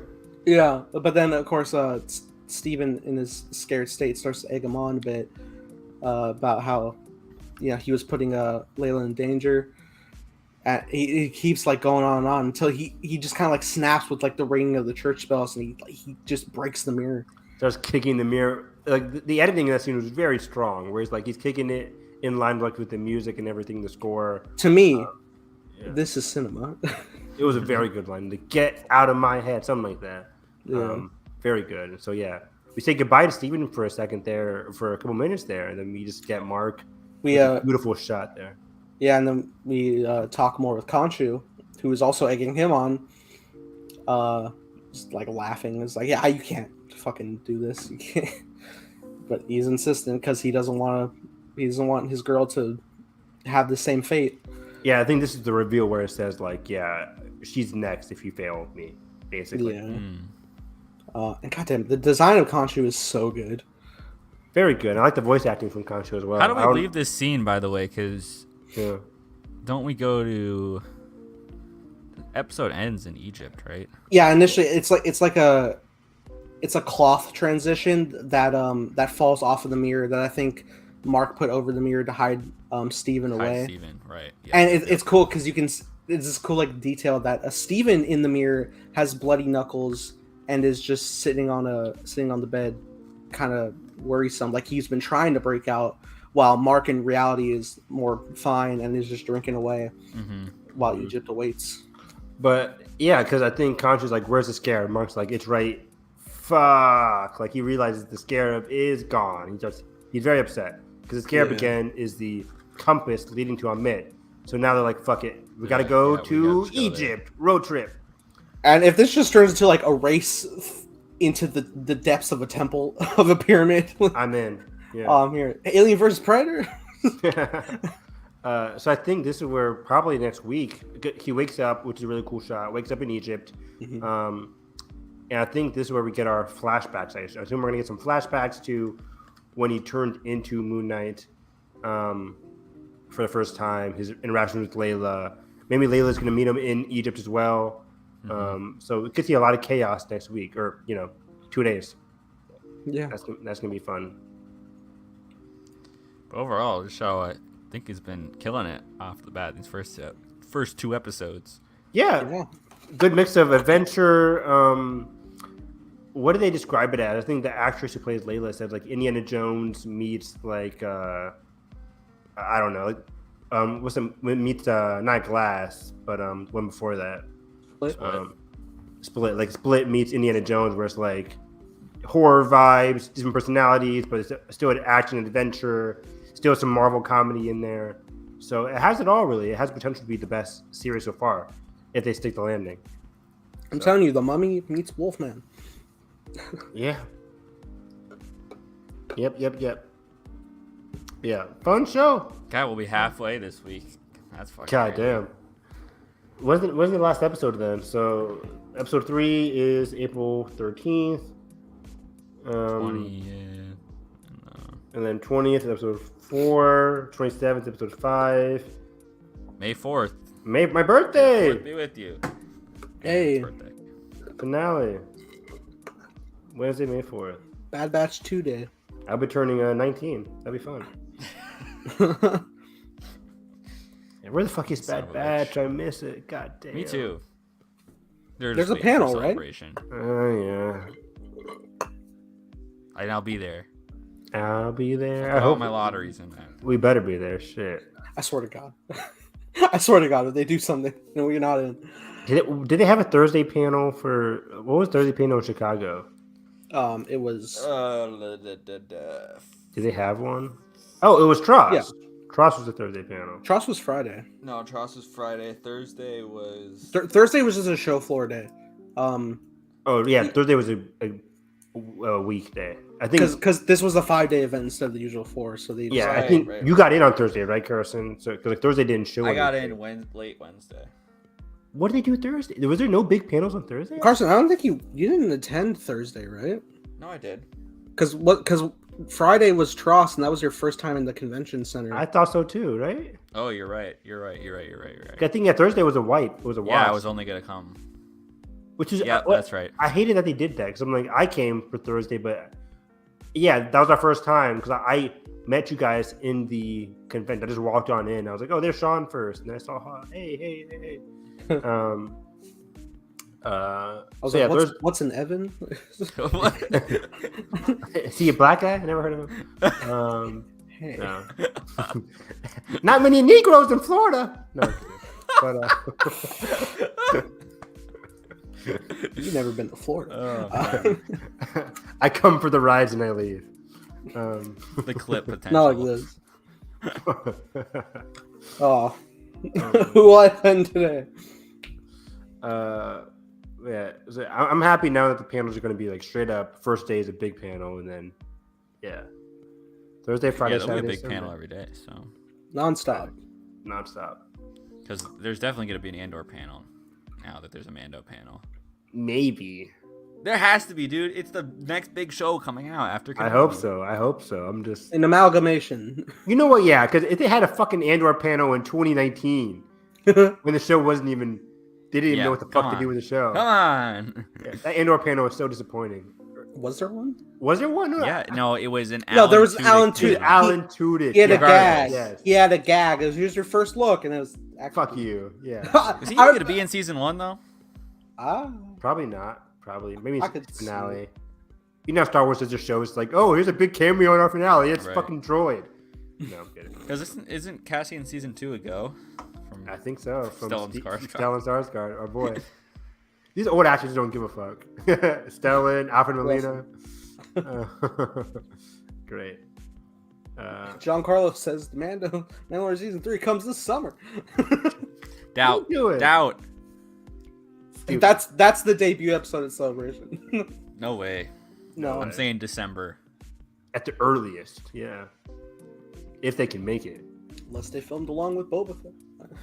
Still doesn't make sense to me. Not at all, boy. Not at all, boy. Either way. Way, we're back. Movie news. So today we got casting. Yeah. Our boy. Brie Percy. Larson is Percy Jackson. Fuck you. Fuck you. Oh, my notes got mixed. Sorry. What's his name? Let me get his name right. Ryan name right. Reynolds. No. I'll stop. You Can't keep getting away with it. Right. Walker. That's a whole nother Walker? news. Walker Scobell. Scobell. Yeah. Scobell. How do you say that? Scobell. Scooby. Walker's Schofield. Schofield Is Percy Jackson. This is fantastic because I'm like, I passed out my worksheets for my students. I sit down. I get a notification from Rick Riordan, personally sent to me. No, he tweeted it out, and I'm just reading it, and I'm like, oh wait, this is casting. Holy shit! Because I've had him on notifications for the longest, just in case. Yeah, of course. And of course, he just puts it in a blog post. Dude, I'm it's just so reading wholesome. I guess Yeah. it happened back in January. Yeah. And he was wearing a Camp Half-Blood shirt when they told him. So And cool. apparently he need is one. so obsessed with the books and stuff. He's read more books than I have. And he wanted his dad to Yeah. buy him a Yankees cap or whatever. That's so And cool. all these different things. And So, then also yeah. they're doing chemistry reads for the other two parts already. Because I'm assuming they're shooting this in the summer. It kind of alluded to. They said summer, yeah. So apparently they've been doing weeks of chemistry reads with different actresses and actors. I'm like, Which makes sense for a Oh, young man. cast. And I Yeah. think he's the perfect age. he's 13 playing Yeah. Percy, who's 12 in Lightning Thief. Yeah, Yeah. he's 12 in Lightning Thief, and then It's perfect. It's perfect. And Wait. people had small complaint about the hair, but I think like they'll just dye his hair. They'll dye it. black They'll or dye it. That's what whatever. I said. Yeah. Like, is he supposed to be darker, like tannish? I'm like, I don't think so. Like, I think it's all perspective. But yeah, this is very exciting, very interesting. So Walker is our guy. Most recently from the Adam Project, where he played Ryan Reynolds. So I didn't love the Adam Project. I gave it like a 3 out of 5, maybe 3.5. I still gotta watch it. I think we guys should now that he's Yeah. Percy. But I think the acting's good. I just didn't like the movie because he's playing Ryan. It was And so I've loved jarring. all the press interviews too. I've seen a bunch of the commercials and all the little fun skits they do. Yeah, 'cause he's great. He's playing Ryan. I saw one clip where he's like singing the intro to Deadpool 2. Yeah, the monologue or whatever. Which is so funny. And I haven't seen that movie in a long time. I was like, is this Deadpool 1 or 2? I know, I forgot. I'm like, I couldn't tell you what movie this is from, Yeah. but I love it, kid. Comment said Deadpool 2, so I believe the comments, right? So that was interesting. So I'm excited to see his potential as Percy. I'm very excited. He's the right age. He does do some action stunts in Adam Project. Man, I'm just super. This is my show, guys. Like, I grew up reading Percy Jackson. I love all of it from Lightning Thief, Sea of Monsters, the Maze one, the Runner. and then the last one. I forget what it's called. The Last Olympus. The Last Olympian. I'm sorry. I thought you were naming young adult. No, I'm reading the books in the Percy Jackson. Because you said Maze once, I was like, Maze Runner? No, there's the third book. I think is the Maze. I forget what it's called. Maze in the Underworld, something like that. Labyrinth of Evil. No, Labyrinth of Labyrinth something. But either way. Pan's Labyrinth. No. Jesus Christ. I'm trying. See, Try Nathan, less. Now I'm gonna look up these books. What I need you to do is riff, not raff. Like you're doing the Raff. Riff Raff. Street Rat? All right, Lightning Thief. I read the Roman books too, and I stopped. But there's more after that. Like the Trials of Apollo are the third series. Yeah, Kelly has some of the newer ones. I need to read the Trials of Apollo to see what happens to characters like Jason and Percy after that. But yeah, Jason also can be very good at casting for like season 8 or whatever. But Season 8. but Wow. So it goes Lightning Thief, Sea of Monsters, Titan's Curse, The Battle of the Labyrinth. The Titan's Curse is the one where they go to the mountain and they have to like Percy's, like, and then the last holding one, the weight Percy of the Jackson in The Last Olympian. Last Olympian, which is the Battle of New York, basically. Yeah. Wow. That's gonna be fun. So they're doing it at a pace of one book per season, right? As they should, yeah. Probably gonna get some TV show original scenes. Yeah, moments for sure. But expanding the world, spending more time in Camp Half Blood at the beginning there, and then the whole show is like a trek across LA and stuff like that, Vegas. So it's gonna be fun to go to the underworld, the final battle. It's gonna be very fun. Annabelle, though, man, gotta get the right Annabelle. I'm very curious if they get for Annabelle and Grover. That's gonna be very important. I can't think of like 13-year-old actresses. Who's the girl that used to play the same Grover? No. I was thinking about this today because I'm like, who's the girl that played Annabelle? Was that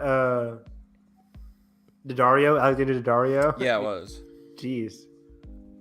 Yikes. But I hope they go with a. I can't remember. We were talking about this today at lunch. If Grover in the books was black, because of course they cast. I think he was, right? Well, that's what I'm trying to find out because I'm like, I don't know specifically if he was. But I hope they keep a person of color for Grover. I think it would. I think they would go that route. I can't because it would be weird to me if we just get a pale white kid to be Grover now. Like although obviously that they're moving past like the previous adaptations, I'd be like, I don't know, because those are kind of synonymous now with the whole series. Mm-hmm. But I think Annabeth is going to be huge, depending on who they get. Looking at the images from the books. Yeah, I was trying to see like the cover photos they have. I think Grover is. He looks like, mixed, like mixed dude, curly hair. Status alive. Oh, good. That's well, damn. great. Now I know. Annabeth's blonde, right? So yeah, I remember that was a big thing in the movie. That was a big thing. And isn't she supposed to have gray eyes or something? Apparently, that was a big gripe people had. Hair color can always be changed. But yeah, that's what I said. Like, especially what's the Annabeth status alive? She's alive. I feel like there's no emotional stakes in this series now. Percy dead and alive, alive then dead and alive. No, I'm kidding. Not like this. Okay, Rick residence. Oh, she doesn't live in Camp Half-Blood anymore. Oh shit. Oh, you can just move there for the rest of your life? She lives in I won't say it. But yeah, now Okay. Kim Affleck. I Hell. mean, not spoiler. She lives in Rome, basically. But One in Rome. Cool. because the second series is about the opposite of Kim Half-Blood, like the Roman people, the Roman kids. But yeah, this is exciting. Annabeth, I'm very excited about. Grover, I'm excited about. Probably not this week, but maybe in the weeks to come, because they're filming in the summer. Maybe at the end of April, we'll get Grover and Annabeth casting. Who else is very important? So we need Grover, Annabeth, Luke. Luke, yeah. And then of course people want Poseidon to be played by Logan Lerman, which I don't think is gonna happen. I don't think it's gonna happen, but Yeah. But he I'd has still a give him a beard. cameo for sure in something. There's that one shot of Logan Lerman with the beard. And like, oh, that's Poseidon. He looks so I good don't. in the beard. Okay, I so don't not see it. can somebody help me that like this series that he starred in gets trashed on so much, but everyone wants the man to reprise? I think it's a Hayden scenario where people didn't like Hayden. No, in the yeah, original. it's just he's like the ultimate white boy of the month that has persisted from the YA Oh wow. era. Okay. Yeah. Did you guys like him as Percy? I didn't hate him. He wasn't Percy to me. Okay. I just kept seeing Logan Lerman. And Poor Logan Lerman. I Good never. movie. It's not a good Percy movie. I never liked Logan Lerman ever since Percy Jackson because like he wasn't Percy to me, and everything I saw him in, I'm like, I don't like you. Oh, I don't. It's not as bad as Eddie Redmayne, but I'm not a huge fan. Eddie What? Redmayne is What? normal. He's not great. Yeah, he is. Leave him alone. I don't know. I'm not a huge Eddie Redmayne. come on. What fan. about Perks of Being a Wallflower? Movie's great. Ezra Miller's Never saw being that. a wallflower. I never saw. Oh, he's in Perks. Fury. He's great in Fury. He's in Great in Fury. Yeah. Bullet Train. Apparently, he's And he in dies. 310. He's in 310 to Yuma. We gotta watch that. Oh, I gotta watch that. Yeah. And Bullet Train upcoming. Okay.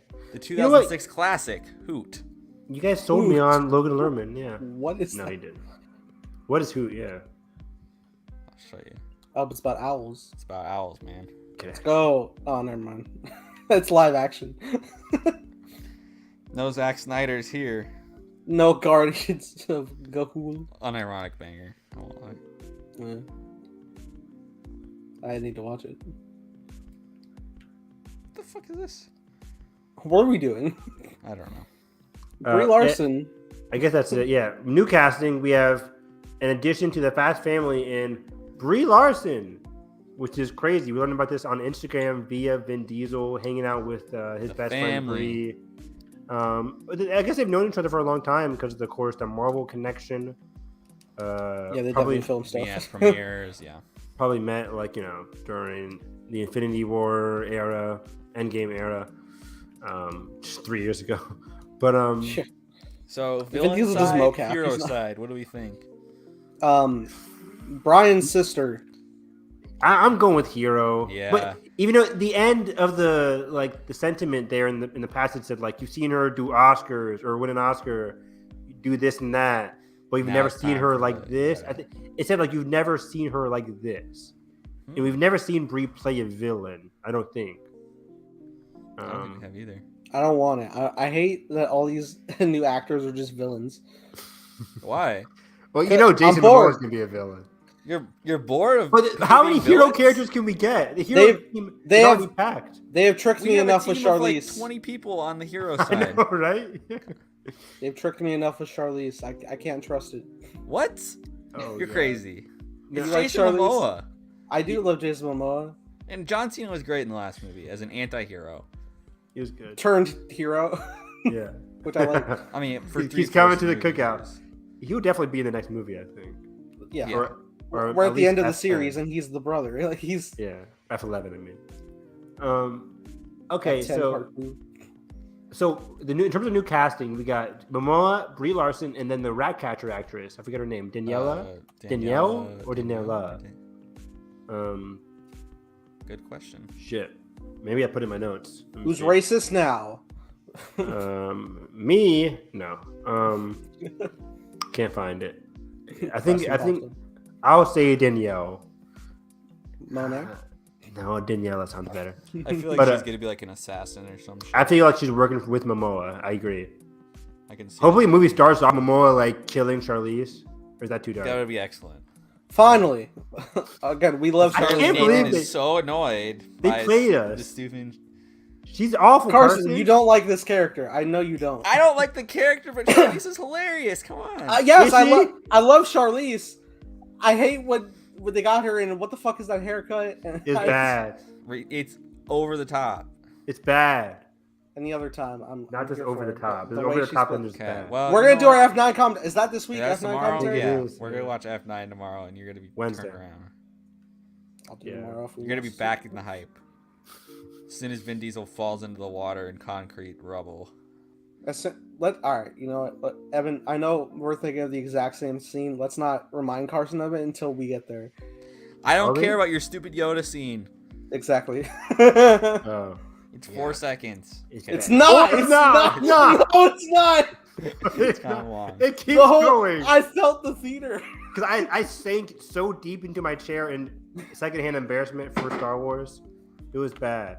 And the commitment to the scene too was ridiculous. Everyone's laughing for the wrong reason. for the wrong reason. Exactly. I'm like, That's this the is Fast bad. and Furious motto. Get your No, hand it's up your not. ass. Every other point we're on board. Man, That one F9 was is not it. something else. I didn't know everyone was such an F9 hater here, so this I is- like I'm not a F9. hater. I don't like this that is scene. news I think to I me. liked F9 more than F8. Yeah, You but honestly. better. I F8's do. horrible. Yeah. it's all right. No. I like F9 a lot, probably more than others. I'm just saying that one scene. I think it's Not near it. the bottom, but it's better than 8. Not as great as 7, Oh, 6, come or on. I'm 5. gonna tell you my order right now. Oh, here we go again. Oh god damn. Everyone it, open your guys. letterbox to page 76. Yeah, I am. Oh boy. How many movies you got so far this year, Carson? Am I beating you? I got 5. I only have 14. Yes. I'm at 20. We're still way behind Edgar and Josh, though. So Yeah, 40. They triple pass I'm me. at 5. I have F9 as my number 6 on the list. Where's my ranking at? F9 is my number 4. Yeah. Fuck out of here. Oh, I look, told it's you I like mine. it. I said I like it. Did I do a F9 ranking? I don't think I did. Okay, I so can't my find mine. Oh no. my last movie is number 10 F8, number 9 F4. Feels weird saying F4 because it's just okay. Never mind. Fast and Furious. Number 8 Too Fast Too Furious. Number 7 Hobbs and Shaw. Number 6 F9. Number 5 the first movie. Number 4. Oh wait, which movie is this? Oh, number 4 Fast and Furious 6. Number What? 3 F7. 6 left. Number 2 Tokyo Drift. Number 1 Fast 5. Okay, yeah. All right, here I am with my chaos. Number 10 is Too Fast, Too Furious. No, it's so good. Come on. Ejecto ranking. Ejectocito, cuz. Number 9, I had Fast and Furious, which is the 4th one. Yeah, that's why I got kind Not of great. at the bottom. Number 8, I have Hobbs and Shaw. Number 7, I have The Fast and the Furious, the first one. The first one. Number 6, I have Tokyo Drift. Mm. Okay. I love Tokyo Drift. I love them all. Fuck off. Number 5 then is wrong. I guess so, because it's the Fate of the Furious. Yeah. Erase that. Wow, shit. I Yeah, I Fate remember above this. Tokyo Drift. I remember this. You like 8 more than That's Crimes. crazy. Evan, didn't you also like hate Tokyo Drift before the rewatch? I did. I loved it now. You Yeah. guys changed it. He changed his tune. Yeah. Two Anyway, has been changed. F9 is the number 4. Number 3, I had Furious 7. Number 2 is Fast Furious 6. Number 1, Fast 5. 6 is great too. Yeah, So 6. good. 6 was the one that I forgot I liked as much as I did. Oh, I need to get back on this. My Disney Channel original movie rankings. I only have one. What do you have, Cole? Lemonade Mouth. I have Can of Worms. The fuck is Can of Worms? Exactly. But I just started watching random and I was like, all right. And then I found a list of Oh, like, all Jesus of them. Moon. Yeah. I You can't need wait to watch those. Holes Yeah, I can't wait to watch those with you guys. next week. We can do that next week. Yeah, fuck it. We'll just do Holes next week. Give me like 4th grade book club. Vibe. Read fucking holes. Stanley episode yelling at Holes. What's the difference between the movie and the book? Stanley's fat in the book. Is he? He is Oh boy. How dare big they? factor. So yeah, F10, Brie Larson. Yeah, I'm going with hero character. I'm going with hero. I am too. I assume Vin's just talking about we haven't seen her in this action. No, fuck it. She's Captain Marvel. So I don't know. Yeah. Speaking of Brie Larson, there was a tweet that said like best post Oscar actor actresses, like post Oscar like run. I think it was worst post Oscar run, and it was Alicia Vikander, J.K. Simmons, and Brie Alicia Larson. Vikander? J.K. Simmons, what?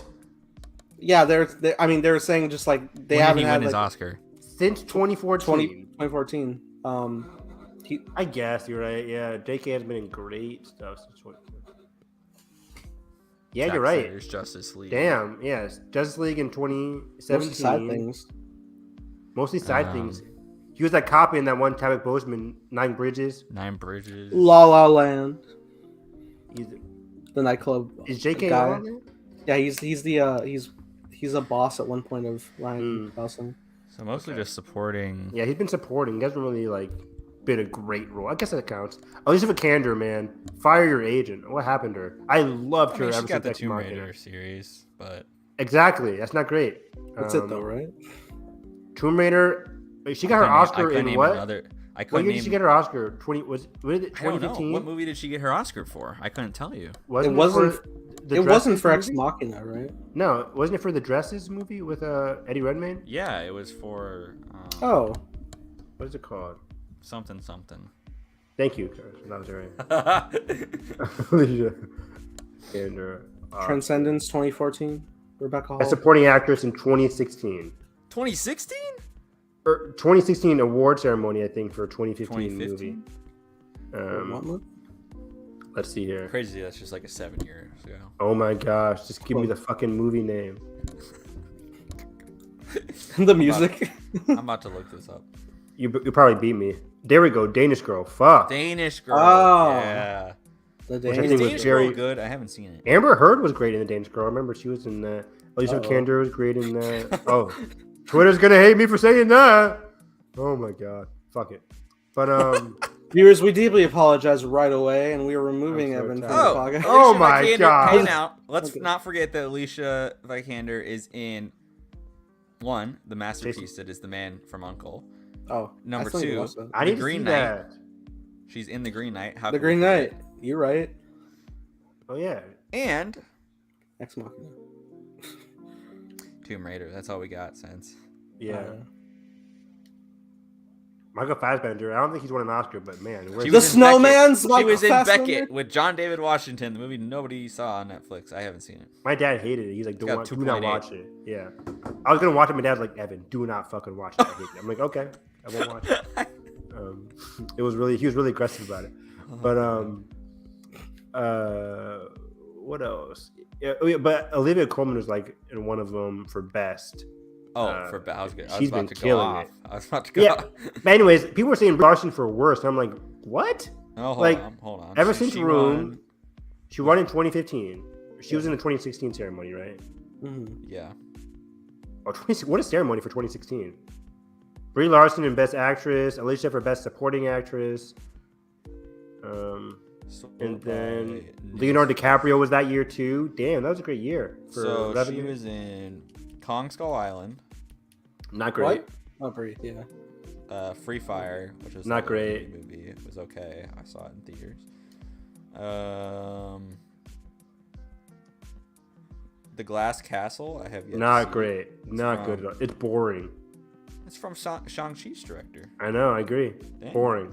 Just Dang. Mercy. I never saw Just Mercy. Unicorn Store. Me either. That was her own movie. It was her own movie. Straight to Netflix. Directorial debut. Then all of the Marvel stuff, right? Just Mercy. So similar to J.K. Simmons, not bad, but just like a lot of actiony stuff, or if it's a drama, not well received. God. But Just Mercy was in- received okay. What? She was in this movie, this like called Basmati Blues, where yeah. she like goes to India or something, and it's like totally like weird like whitewash kind of like She's gonna go be like an Indian, like. Oh, Aloha, no. Aloha, Emma Stone. That you? Hey, we don't talk about that. So it's got a 1.7 on. Emma Stone had a great post-Oscar run, going from being nominated again in 2017 for The Favorite. Who else was on the list for best? Olivia Colman, Colman. Leonardo DiCaprio, of course. A lot of other ones. Not Lupita. Lupita disappeared after her. Did she even win? I'm pissed. I think she has a really small filmography. Yeah. So 12 Years a Slave, right? Mm-hmm. Yeah. That was 2013. She's been in Jungle Book, Star Wars, Us. Voice Black actress. Yeah. Panther. She's great in Us and Black Panther. Yeah. But in terms of like 355. 355 and Little Monsters, that's literally it. And Queen of Conway, of course. Oh yeah. Which I still need to see. Me too. Disney's Queen. Speaking of Disney, though, our next topic, Multiverse of Madness, as of last week, highest 24-hour ticket sales of 2022. Not the biggest surprise. I still haven't got my tickets yet. I guess I should get those. This was somehow worse than Spider-Man No Way Home. I think you guys have bad. I think AMC is just bad. I got on there easily. They are. Fandango. Yeah, Regal had no issues. Fandango had no issues. Oh, yeah. traitor. No issues. Traitor. I am. Traitor. A lot of Gas traitors. prices are high, man. I can't be driving 40 minutes. Say MC. Spot you.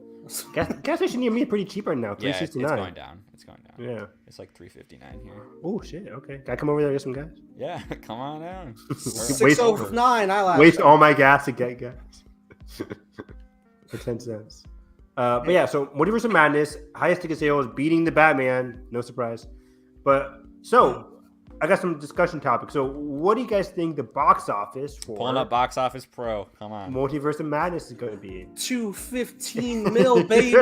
So before everyone gives their guesses, Okay. Box Office Pro long range tracking is predicting between a 165 million to a 205 million opening. I saw that report. Interesting. How do we feel? 215, baby. No. You still going 215? I could. subverting the expectations.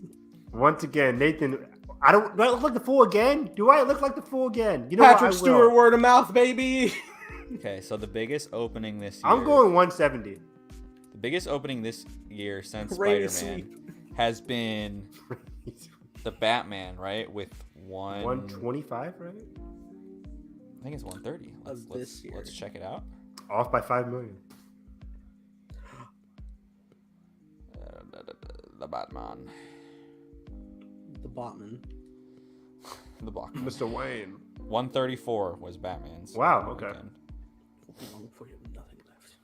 So yeah, We could commentary the Batman. It's coming out next We week. could. yeah, that'd be fun. It's a long commentary. I could talk for hours. We're gonna get there eventually. You're right. In Spider-Man, I'm always tired, guys. I'm always tired. The Lord of the Rings effect, we'll call it. Yeah, it is. Just the fear of watching Lord of the Rings makes me tired.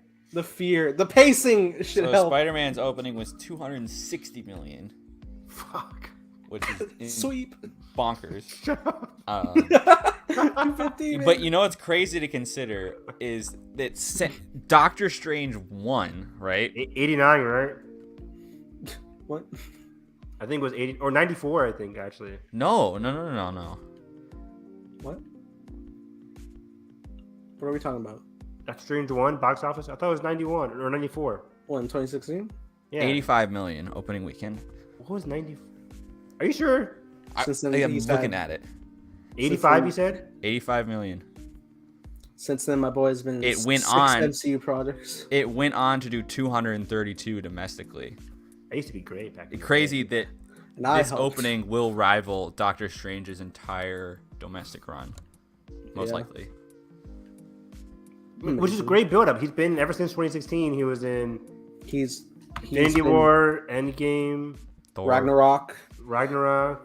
Home, So- No Way Home. 2016, 17, 18, 19. That's 4 years in a row of Doctor Strange. Yeah. What if? Okay, so Nathan thinks it's gonna break 200. Evan, you said you're going 175. I said 170, but 170? those ticket sales, man. Ugh. I don't want to doubt Marvel, but 200 seems so. How many theaters is this pack in? 4,000? Over 4,000, right? Over all 4,000. of them? Yeah. Fuck.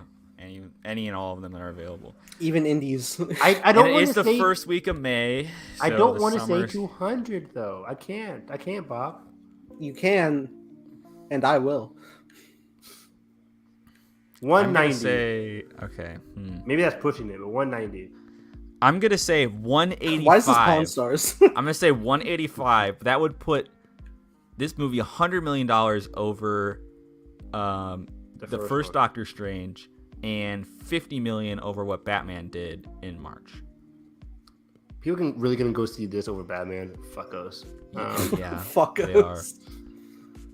Hey, it's Raimi sweep. Yeah. How many people know who Raimi is? We do. We The do. Batman fans. True. Yeah, I'm going 185. Evan's going 190. And 190 and 185 is too close. I'll go up 195. okay, and Nathan's going 215. 195 for Doctor Strange seems crazy to me. Why? My dad's not excited for it. I know, Your that's what I dad wonder. doesn't like Spider-Man. Yeah, that's true. He didn't contribute to 260. Fuck. I don't know. I feel like it's so high for Doctor Strange. Movie? Yeah, so they're because they have the pros and cons list, and they're like, Okay, despite Cumberbatch/Strange presence in 3 consecutive all-time record-breaking MCU movies, it's still been over 5.5 years since his own solo film. Which typically franchises outside the comic book flavor would lose some momentum in the amount of time between sequels, but it's possible that will be completely void in this case. I think his popularity is higher than ever. Yeah. Especially back then. I also mentioned the Marvel- horror vibe, which I don't think is really going to affect it because it's not really relevant. being marketed as that. Not really. I think and then if they have Captain Marvel secrecy. can make 150, right, or 155, something like that, Mhm. I think that's like as low as Doctor Strange is going to go. So I think I'm not pushing the 200 mark, even though people were thrilled when they see the multiverse elements, everything, the mystery elements. Yeah, 190, 195, 190 to 195 is in that range for me. I'm not 200 pushing million, we'll call it 200. even. 200 is a cultural event movies. This isn't a cultural event. It is with the Oh, cameos. Nathan's heart. It's not. It's just not. It is. Like Black Panther, the Jurassic Park movies, Star Wars. Those are like events. I guess No Way Home. how is I'm kidding. I'm kidding. how is Multiverse of Madness not a Because it's not. It is, though. right there. How many people can sign for Multiverse of Madness, baby? No. Yeah, baby. It's not like I can't wait to see Multiverse of Madness. Like, I don't know. I mean, Granted, I think this is going to be a higher opening than Thor. Maybe that's a topic for another time, but I think this might be higher than Thor. I know I made the joke earlier, but Evan, I've actually been watching like a lot of clips from Pawn Stars. Oh, really?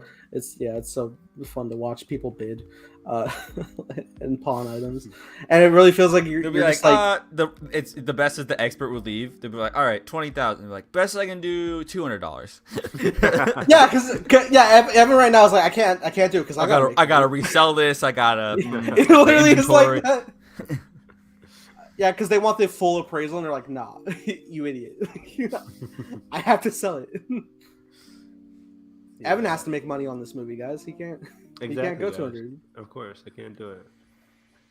Yeah, 190 is as best I can go. I love to get proven wrong. I don't care, but yeah. All right, They have well the then I'm gonna hold on domestic final to it. range. They have this movie doing over 400 million domestically total. Which isn't that surprising. Batman almost got there. Yeah, But Batman had all of March. But Doctor Strange all of May. all of May. Yeah, which is even better. Yeah, it's Batman. Yeah, I will do over 400. 400 used to be like, holy crap, over 400. Remember Wonder Woman was like, holy Yeah, crap, over 425 or 400. whatever, yeah. But now every movie's doing that. If you open up like in the 150 range, over 400 is not that hard. Like if 120 to 150. Right, because like did Rogue One do like 159 or 160 or whatever, and then And Rogue One made like went to 550. 525 or whatever. Which is crazy. Oh no, that's tacos. Fuck. He can't eat tacos? I don't think so. Not about to find out. Oh no. So yeah, Bob, I think that's how I to go. Speaking of the trailer, though, we see Billy and Tommy back. Wanda, I think this is our Wanda looking at Billy and Tommy. I can't tell if this is our Wanda or I think it is. the new I believe Wanda. so. I think she's having visions, and Okay. she like blinks into it, and then she's left in her Scarlet Witch costume, with nobody.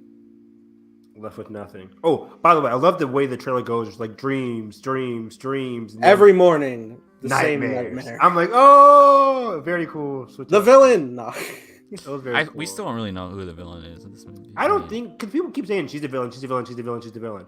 I don't They think have- it is anymore. They have to make her keep her kids. Because remember, I was very upset in WandaVision where the kids left. Like, WandaVision can go up from me if the results of this movie are good. Like, for example, like if she goes in this movie and Doctor Strange's like, you done some bad shit, Wanda, you have to have consequences. He literally Then says, "Well, we can get you back on the lunchbox."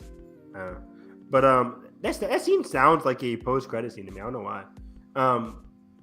But I think the movie needs to end with her having Billy and Tommy in the actual universe. But Yeah.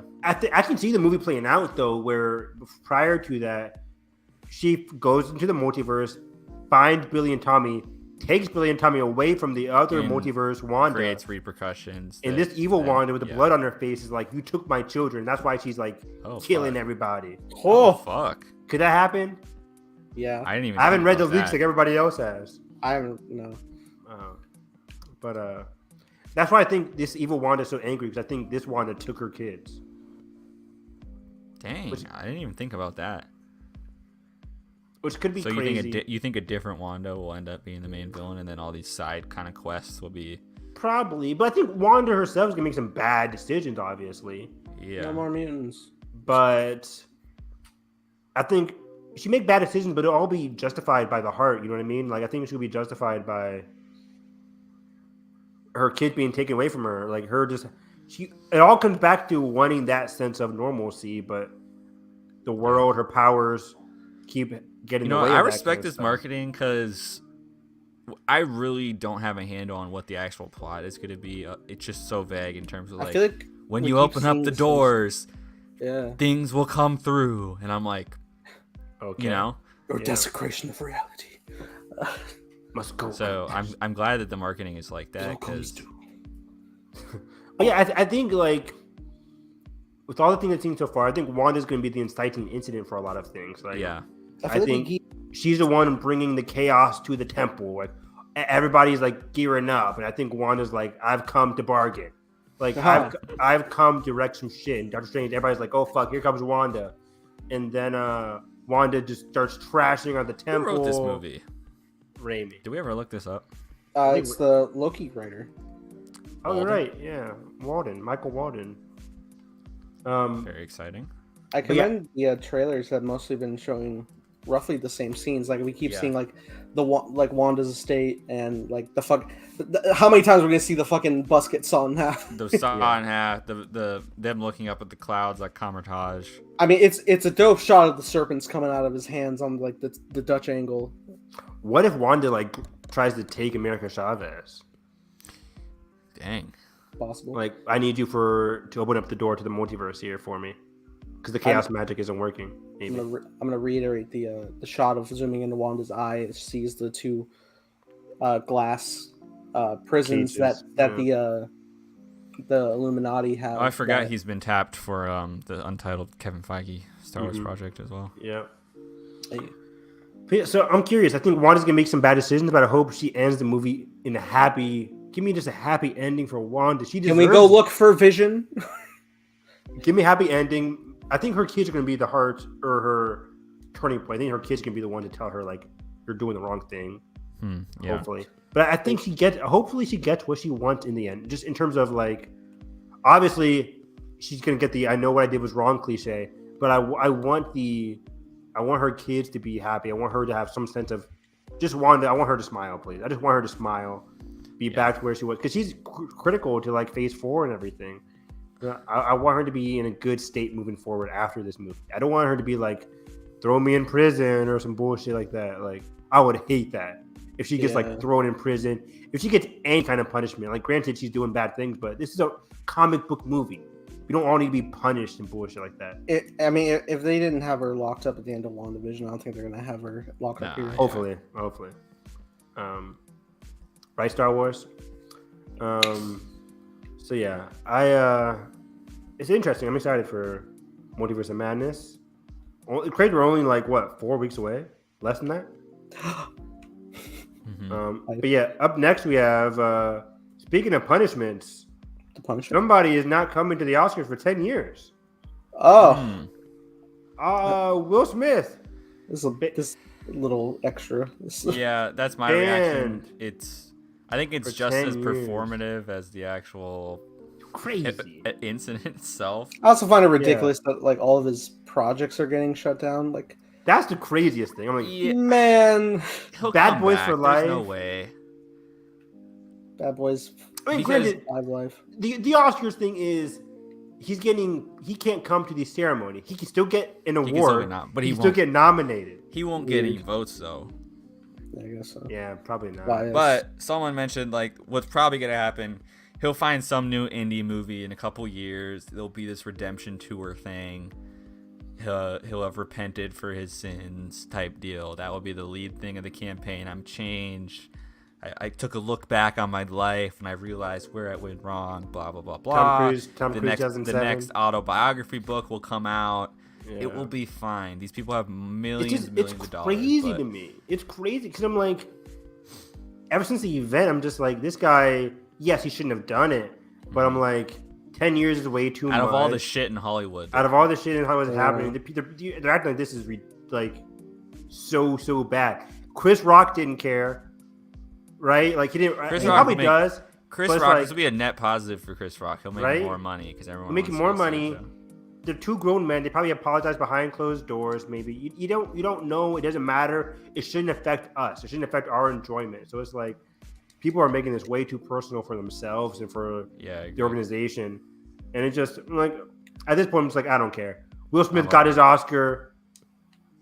Like he probably won't be getting one in the next 10 years anyway. It's crazy because he could have been nominated back to back because he has that new Apple TV movie coming out.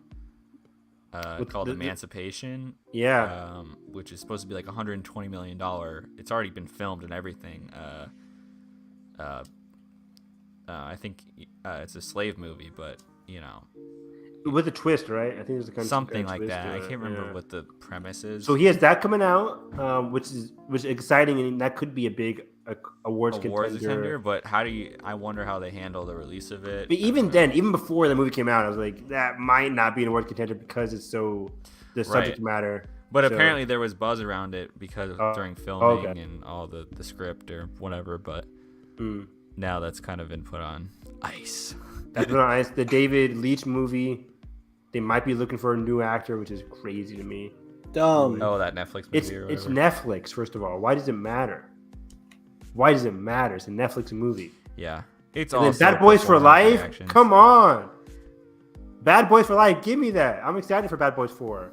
I like the Bad Boys 3 ending.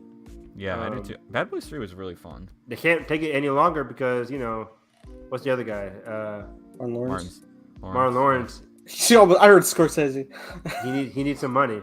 So they better hurry that up.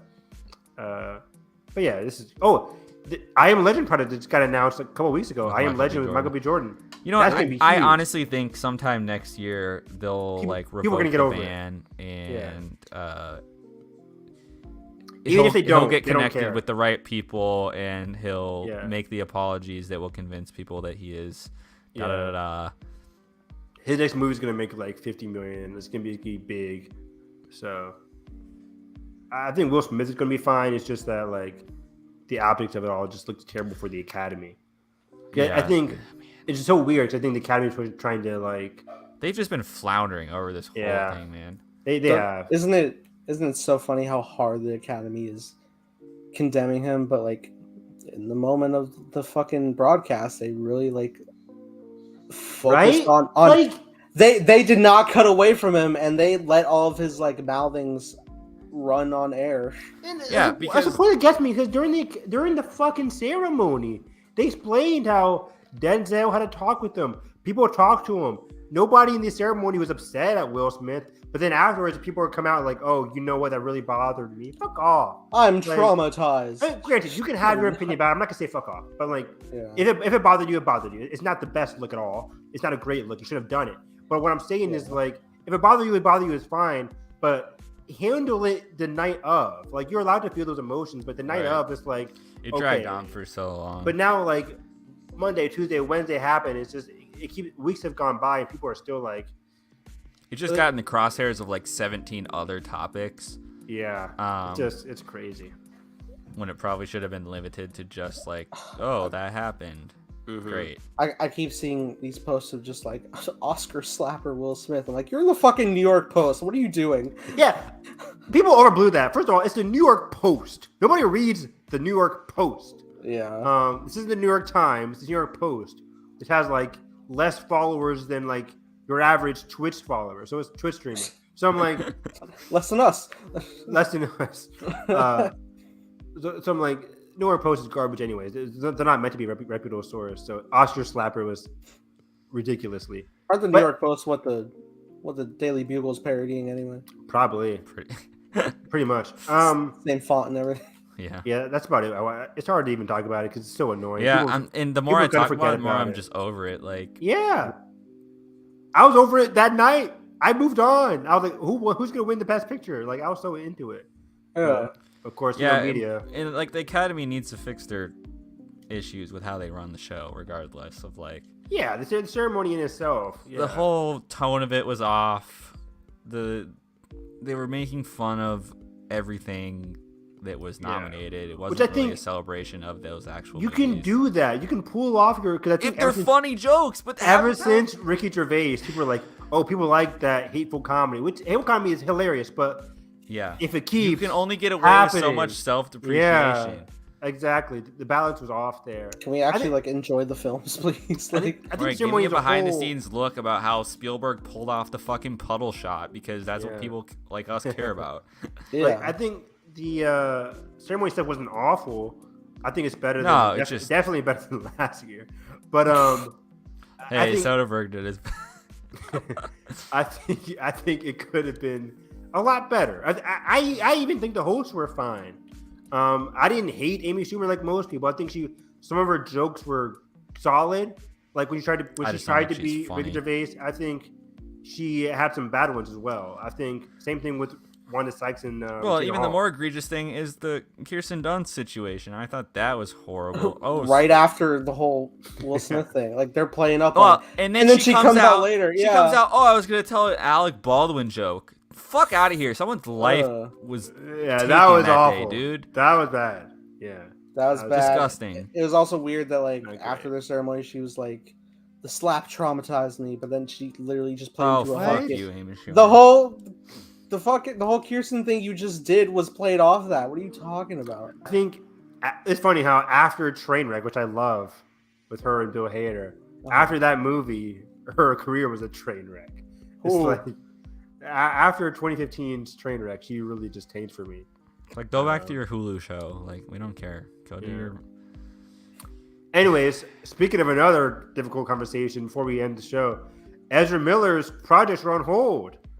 It's funny. I've held out hope for so long. One of my friends made a tweet about like, damn, this Justice League cast is fucked. Damn it. Just at this point, we have I don't even want to talk about all the situations because there's literally 17 situations at this point. DC, they stack up. Just use Flashpoint to recast them. I'm sorry. I think Ben Affleck was a great Batman, but he wanted out because of his experience mainly. Henry Cavill, they're doing nothing. Great. They just use them. They just refuse to use them. So that's just weird. How do we use them? Like, it's so easy. It's been almost a decade. Him. That's crazy. Next year it will be a decade since Man of Steel. That makes no sense to me. But my even boy the is initial filming, 2017 like shooting of things was yeah. so long ago. But my boy's filming The Witcher. He has other movies. He's doing fine. But WB, they're refusing to use him. Gal Gadot is people don't like her anymore. I still like Wonder Woman 1 and 2. But I think me and Nathan are the only ones. But I'm 84 still is not as bad. I'm not as hateful by Gal Gadot as most people. But I still think she's just a solid actress who needs to do better in terms of like what she says.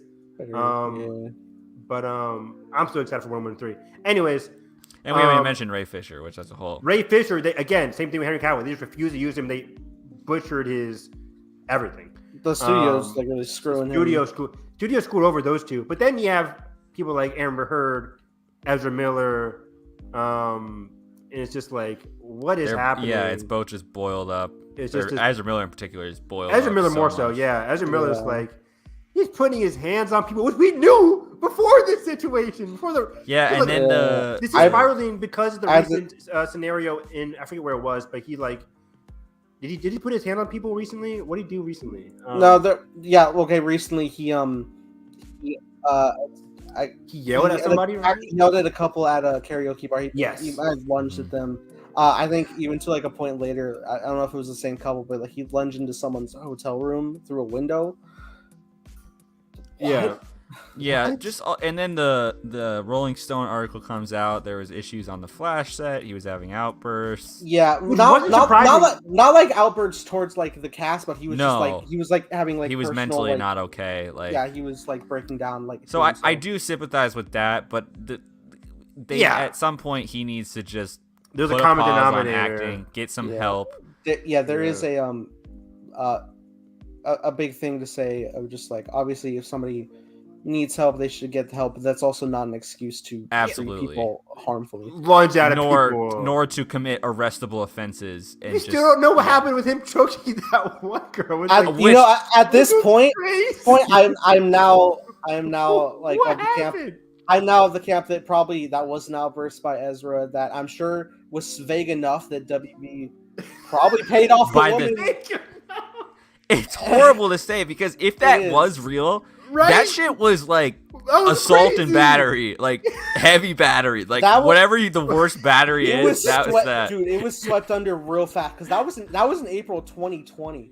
Dude, it was so bad. We all watched it. We're like, what the fuck? But then so many comments were like, well, maybe she's in on it or something. No! And then we're like, okay, maybe something. And then it went away. We're not seeing. And then it just went away.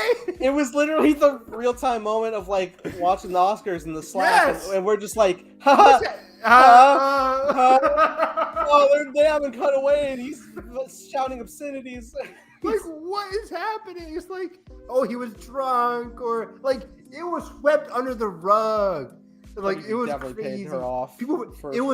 It happened on Friday. People forgot about it on Sunday. Like we're like, is this happening? Twitter didn't forget, but Twitter didn't forget. But hell, they started filming the Flash. They got Fantastic Beasts 3's coming up.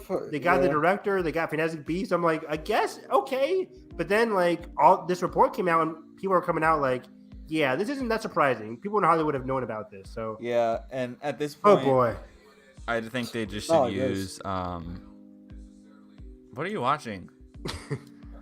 I think they should use Flashpoint to recast. But hey, my boy Jason Momoa is doing great. Fast and Furious, Aquaman, not. And at this point, also, did you guys know that what's his face is back as Gordon? No, not Gordon. JK? No, the other guy, Alfred from who plays Alfred in the Lion King guy? Jeremy Irons. I think someone did I see Daniel RPK or somebody tweet that he was back as in the Flashpoint? Yeah. I mean, I could see it for some quick Bruce Wayne stuff. Yes, that would make sense. I don't see why though. That was just a random thought or tweet that I saw the other day. Oh, okay. I could see it, but like. Anyways, what my point is with that is it's funny that this Flash movie is eclipsing into people being excited for anything but the actual core of the story. It's so unfortunate. Because again, I'm excited for what's the guy's name? Michael Keaton. No, the director. Muschietti. Muschietti. Andy Muschietti. I'm excited because he was ever since that DC fan event. He looked so freaking passionate about the project. What's to say this movie could still be great? Like it still could be great. The girl who plays Supergirl was so excited to play Supergirl in this movie. Mm-hmm. I'm excited to see her. I'm excited to see that. But yeah, I'm excited to see Keaton. But ever since the DC panel, people were like, "Oh, I'm excited to see Batman." That was the whole story. Batman. I think if this movie's really successful, they'll just use the multiverse excuse somehow and coordinate it to get someone in the sequel, and they'll just go forward. They still keep Superman in silhouettes like in every property. It's so weird. I think, but Flashpoint is so weird because if they're not doing reverse Flash, your villain's going to be an alternate version of Flash. I could do a whole essay on like the trials and tribulations of Superman and not using the character for 10 years in life. I mean, Snyder used him obviously, but like for a solo movie, it's you're arguably your top 3, right? Yeah, your big 3. This is the most popular superhero of all time. Beyond Batman. Would you ever have expect? I mean, it's fair because like one of the big 3, but like we're probably gonna have a full Wonder Woman trilogy before even a Superman 2. And Wonder Woman started in 2017. I don't think there's going to be a Man of Steel 2. It's just going to be whoever's the new Superman because it's been so fucking. I guess they're just done with Henry because they've been. And I feel bad for the next Superman because Henry is still. He's perfect, yeah. He's perfect still. It can be 10 years later and Henry still would be perfect. The guy doesn't age. What does a new Justice League movie even look like, man? This is. I think WB's not even looking at a new Justice League movie. Not at all. And I don't think they should be because that's what their mistake was. Is they just like, we must build up to the Justice League, but do it in 2 years instead of, But then you look at something like Peacemaker, and they're still like establishing like there's a Justice League here. You can't see most of their faces, but they're there. Right. Also, Batman and Cyborg aren't here for some reason. I don't know. I am excited for all these random projects. I don't really care for them to all have to be overlapped and attached and have to build to something. Yeah. The slate in general, we have Zatanna in the books coming. Not in the books. Zatanna, Batgirl, Blue Beetle, Static. That alone, man. Yeah, that alone. Plus Aquaman 3, plus Aquaman most likely. 2 and 3. We'll make a Young Justice. Well, the Wonder Woman trilogy will be Wonder complete. Woman 3. I think with Wonder Woman coming to the present, I think will be more exciting too. It's exciting. And then Shazam 2 and 3. And of course, Shazam 2 and 3. Shazam versus Black Adam eventually. The Batman 2 and the Batman 3. Yeah, so there's tons of projects to be excited about for DC. It's just they have a lot of WB just has a lot of bad history. And then hopefully, and then also don't forget Green Lantern series on HBO Max. Series and movie coming up. When? So the literally the only question I have is what are you doing with Superman? That's all I have left is. Yeah. And of course, the Michael B. Jordan thing. So strong. The Michael B. Jordan thing may or may not be happening. We really haven't heard. Oh yeah, the HBO series. Oh, and we're getting the J.J. Abrams produced Batman animated series that's heavily influenced by I can't remember what year Batman they were going for. But it's really influenced by the animated Batman the animated series. Yeah. So that seems exciting. Did you bring up the Michael B. Jordan Superman stuff? Yeah, I said that may or may not be happening. Right. But I still don't know. Will they have like Superman HBO Max projects and then like tent poles for Superman, and how will those play off each other? Because that would be interesting if like Michael B. Jordan gets a project, but they're like, oh, this will go to HBO Max, and then here's our actual new Superman. Like, I feel like the optics of that would be kind of weird. Just stick with Michael B. Jordan, make that some kind of weird Peacemaker thing where it's just so separated. Right. But yeah, Peacemaker, by the way, Peacemaker season 2, that's coming. Yeah. Fuck yeah. More Suicide Squad characters getting their own spin-off shows eventually. James Gunn maybe doing another random character movie. Yeah. So DC has a lot of interesting stuff in the books. I'm currently watching Young Justice season 4. That's awesome. Has it been renewed yet? No. Pain. I hope it does. There's another arc, the 5th arc of the season coming out later. Second part. But yeah, we're on like arc number 4, I think. They've been focusing on different characters. So we had not Huntress. Who's the one? The Green Arrow's apprentice. What's her name? Artemis. We had the Artemis arc. We had Zatanna arc. And then I forget what the first arc was about. Oh, Superboy Megan arc. That's 3. And then right now we're on Calder's arc. They just finished last week. Then I think the 5th one's going to be a Nightwing arc, which is going to be very exciting. So we have different arcs for each cast member of the team, which is very cool. So yeah, Young Justice is just killing it so far. Such a complex, deep, emotional TV show. I love it so much. Nathan, you would love Young Justice, by the way. You would love it, yeah. I believe it. It's just so deep, complex. It takes its time. It's a very slow pace. This season's a slower pace, but it's very emotional, very serious. So emotional. It would be a good show to react to, honestly, Nathan. Like the like actual arcs are so good each season. I agree. That'd be That's fun. why I've held it out for so long, because I would like to. Oh, sure. Now you're making an excuse. Yeah. Oh, it's not an excuse. Excuse. Excuses are just the reason that is. I don't know why people are mad. We could watch like the first 3 or 4 episodes. That'd be fun. Hey. And then before we go, I want to quickly comment. The Turning Red director is now VP at Pixar, which is very cool. Along with I think not Pixar. I'm thinking of Disney with Jennifer Lee. I forget who else is head of Pixar right now. Oh, the guy who did Soul, right? Pete Docter. I don't know if he did Soul, but yeah, Pete Docter is there along with Turning Red. I think, which is great. I think Turning Red's fantastic. So more projects, more creative imagination from her would be awesome. Yeah. That's about it, though. That's all I got. Morbius came out. We could probably talk about that on Thursday in terms of all the movies and stuff. I saw Sonic 2, which is fun. Yeah. Right, Preston? He liked it. It's way better than the first one. Fantastic Beasts comes out this week. Let's go. Gotta go on my villain era. Quick box office prediction. Carson, you were championing your boy Cloves. I was. What do you think? It seems like it paid off. And then Edgar said, it's not horrible. And I'm like, I gotta. Oh, Jello's here. Sorry, Jello. Hello. We missed you. Jello? Is he still here? Box Office Pro has it 48 to 58 this weekend. I'm going low. I'm saying 45. I'm gonna go like Dune numbers. I think it's gonna do like 40, 42. If Dune made more Fantastic Beasts, I'd be so happy. 215. No. Dune made 40 opening weekend, right? Yeah, 40. Let me tell you what Crimes of Grindelwald did opening weekend. Wasn't that like 58? I helped twice. How'd you do that? You're mad. I like You're a mean one. Mr. Grindelwald.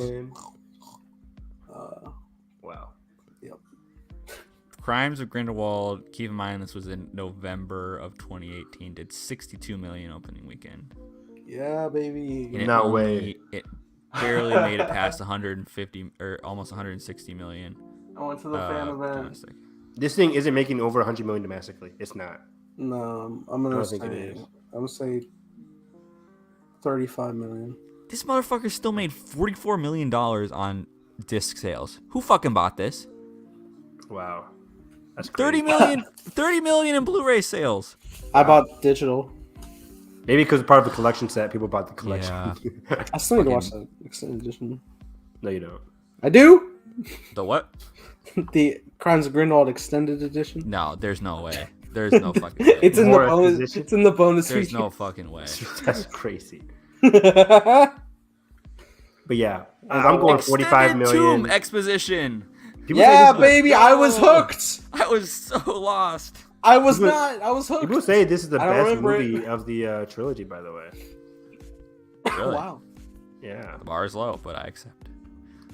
Oh, I died. They killed me. Well. Yep. We did it. We did it, Bob. We did it, Joe. Oh boy. I've been listening to there's this book called Disney War. What it's about the beginning of Michael Eisner's tenure as the Disney CEO. And it's totally got like all the board member like talk of like he was ousted in the meeting, but he didn't. It's all like the business jargon and Succession. Yeah, and so it's like really interesting. Of like, we got to negotiate 500,000 shares, 750,000 starting salary. What will we do? Eisner called up his lawyer, 750, and I'm like, fuck. And a 750,000 signing bonus. Whoa. Fuck, signing bonus! Can I have the signing bonus for my life, please? I'll be set. Imagine getting more money for taking a job. Right? Just like Teachers deserve signing bonuses. Fuck yeah, make it an event. We Make do, it like we do, we D1 do. sports signing a teacher thing and be like, let's go. Choosing my Yes, school. please. Yes, please. 50,000 signing bonus. Since you're here, Carson, where can they find you? Yeah, over on Twitter at the Film Carson. This is the year of anime for me. I've just been obsessed. Whoa. I've watched more You're in anime one. this year than I've watched movies, and I can't stop. I'm gonna be finishing Demon Slayer up, then probably finally get back over to Attack on Titan. Finish Yes! part 2. Then maybe 86. Yes! Then maybe Jujutsu Kaisen. There's too much. There's too much. My list is like. You gotta start 86. You got it. I put 86 over Jujutsu Kaisen. My brother would not like that, but I will. But yeah, that's what I've been doing, and I cannot wait to talk about everything, everywhere, all the time, all at once. It was good. Thursday. It was great. Josh, Catch best movie us, of all time. catch us Wednesday for commentary and Thursday for another episode of My Cup of Tea. Unless I see crimes. Unless you see crimes, Or secrets. crimes or secrets. Yeah. You guys can find me. All right. There we go. I will have order. You find me on Twitter at HarrisEV9. Continuing to watch anime. I'm watching an anime called Kaguya-sama, which is a great rom-com, great romantic comedy. Oh, did you? Oh, we Anime. also watched the first episode of Spy X Family, by the way. Yes, I did too. It was good. Great. It was really good. It was really great. Spy Wasn't it? Family is awesome. Shut up.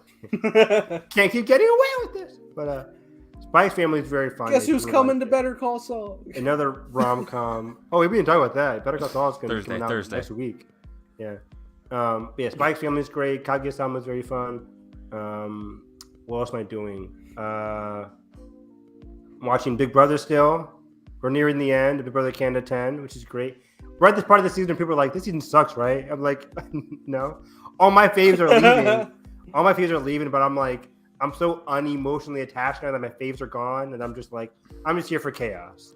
And Survivor's actually giving me great stuff because my favorites are doing well on Survivor.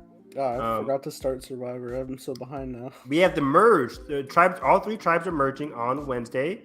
2-hour episode on Wednesday. Crap, that might actually delay our podcast. I just thought about that. The tribe has spoken. Oh, fuck. Crap. I did not factor that in.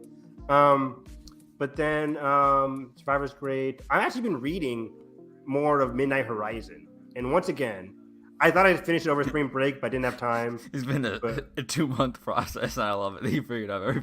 I know. But I've been really diving into it over the past 2 weeks. And Midnight Horizon is just everything I love about Star Wars. Once again, it's fantastic. And then that's about the it for me. Brotherhood book comes out next month too. Fuck. That's why I'm rushing. Yeah. Yeah. I gotta finish the High Republic. I gotta finish that and Mission to Disaster before this comes out. Thank God we have a High Republic break. I know I've been screwed. Screwed.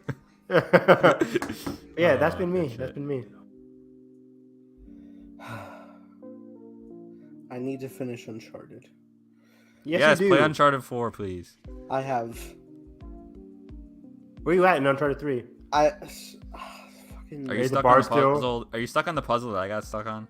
No, Which one is that? The light? The globe thingy. The globe? Yeah. Yeah. I don't know. I think I just came back to life in the alley. Oh, wait, you can talk about the globe? Yeah. Wait a second. No, you didn't. I swear, dude, I couldn't figure it The out. one where you get the light. Granted, I with the played this light? like when it first came out, by the way, on like PS3. But I need to finish Uncharted 3 and 4. I'm playing Lego Star Wars, and now I want to dive into Kingdom Hearts because Kingdom Hearts 4, baby! A Galaxy Far Far Away? Question mark. God, I didn't play Yes. Lego all weekend. What have I been Maybe. doing? I literally stayed up. So there was a Kingdom Hearts event, real quick, that started at like 1 a.m. our time, right? Oh my god. So there was a 2-hour like, exposition stuff. People were taking pictures, but then at 3 a.m., Mad. we thought that we were gonna get like tweets about what's happening during the actual talking part, the Q&A and everything reveals, but it was all like they couldn't take pictures or anything until 3 hours later, till like 7 a.m. basically. So I go to sleep at 5 a.m., wake up 2 hours later at 7 a.m., and then react to Kingdom Hearts 4 getting revealed. Then I go back to sleep, wake up around like 2 o'clock on a Sunday. It was crazy. It was a wild night. But yeah, Kingdom Hearts 4 is here, and I will not talk about anything else. And yet, for 2 hours, what have we done? Talked about anything else. 250 million, baby. Otherwise, sorry, I'm just around. Every how's day work, Nathan? Keeps changing. They're gonna take away the plastic bags soon. Oh no! What do we do? Switch to paper. They take that away too. What are you guys using? Make people bring their own bags then. Okay, that is what it's gonna be. We can sell like reusable Aldi's. bags. Yeah, pretty much. Someone complains, so like, I need a bag. I'm 94 years old. I have arthritis and I can't get to my door. Now I don't have bags. And then I hang up. No. This man is becoming the Joker. He'll come to Celebration just like every day I wake up and I need to talk to somebody about making sure I can have these days off. I gotta bypass my boss. I still got to make an excuse too. I'm missing 2 days at the end of the school year. Technically 3 etched in my calendar. Because Wednesday and Thursday are the last days of school. Friday is the 8th grade graduation, which they expect teachers to be there. Them. So I'm just like, yeah, I'll say congratulations. Yeah. But yeah, I gotta think of something. Every day is just a countdown to the next work day that then is like, oh, you're finally your days off, that then count down to like your days of work are coming up, and it never ends, and Celebration's getting closer, and my budget is non-existent, and I need to book a plane ticket, and I'm scared, and I don't know how I'm gonna do this. But we persist, ladies and gentlemen. Please click on the ads. Click on pay me out, please. Donate Venmo on his Twitter. You want to buy popcorn, Tim? Patreon. That'd actually be a good idea. Yeah. Sell them on eBay? Why not? They got paid for shipping. I hate this. No, make them pay. You can just make them pay. True. Yeah, you follow me on Twitter at _Nathan Rojas, where yes, you can donate to my Venmo if you would like. No one's this deep in. Jello, come back. But yeah, with that being said, all of our social media is linked in the description below. We're going to be watching, I guess, F9 this week. And then, yeah, if you enjoyed our podcast, make sure you hit the like button, subscribe not already. Episode 69 this week. Let's go. Haha, the funny number. And hope you guys have a great day. Catch you guys next time.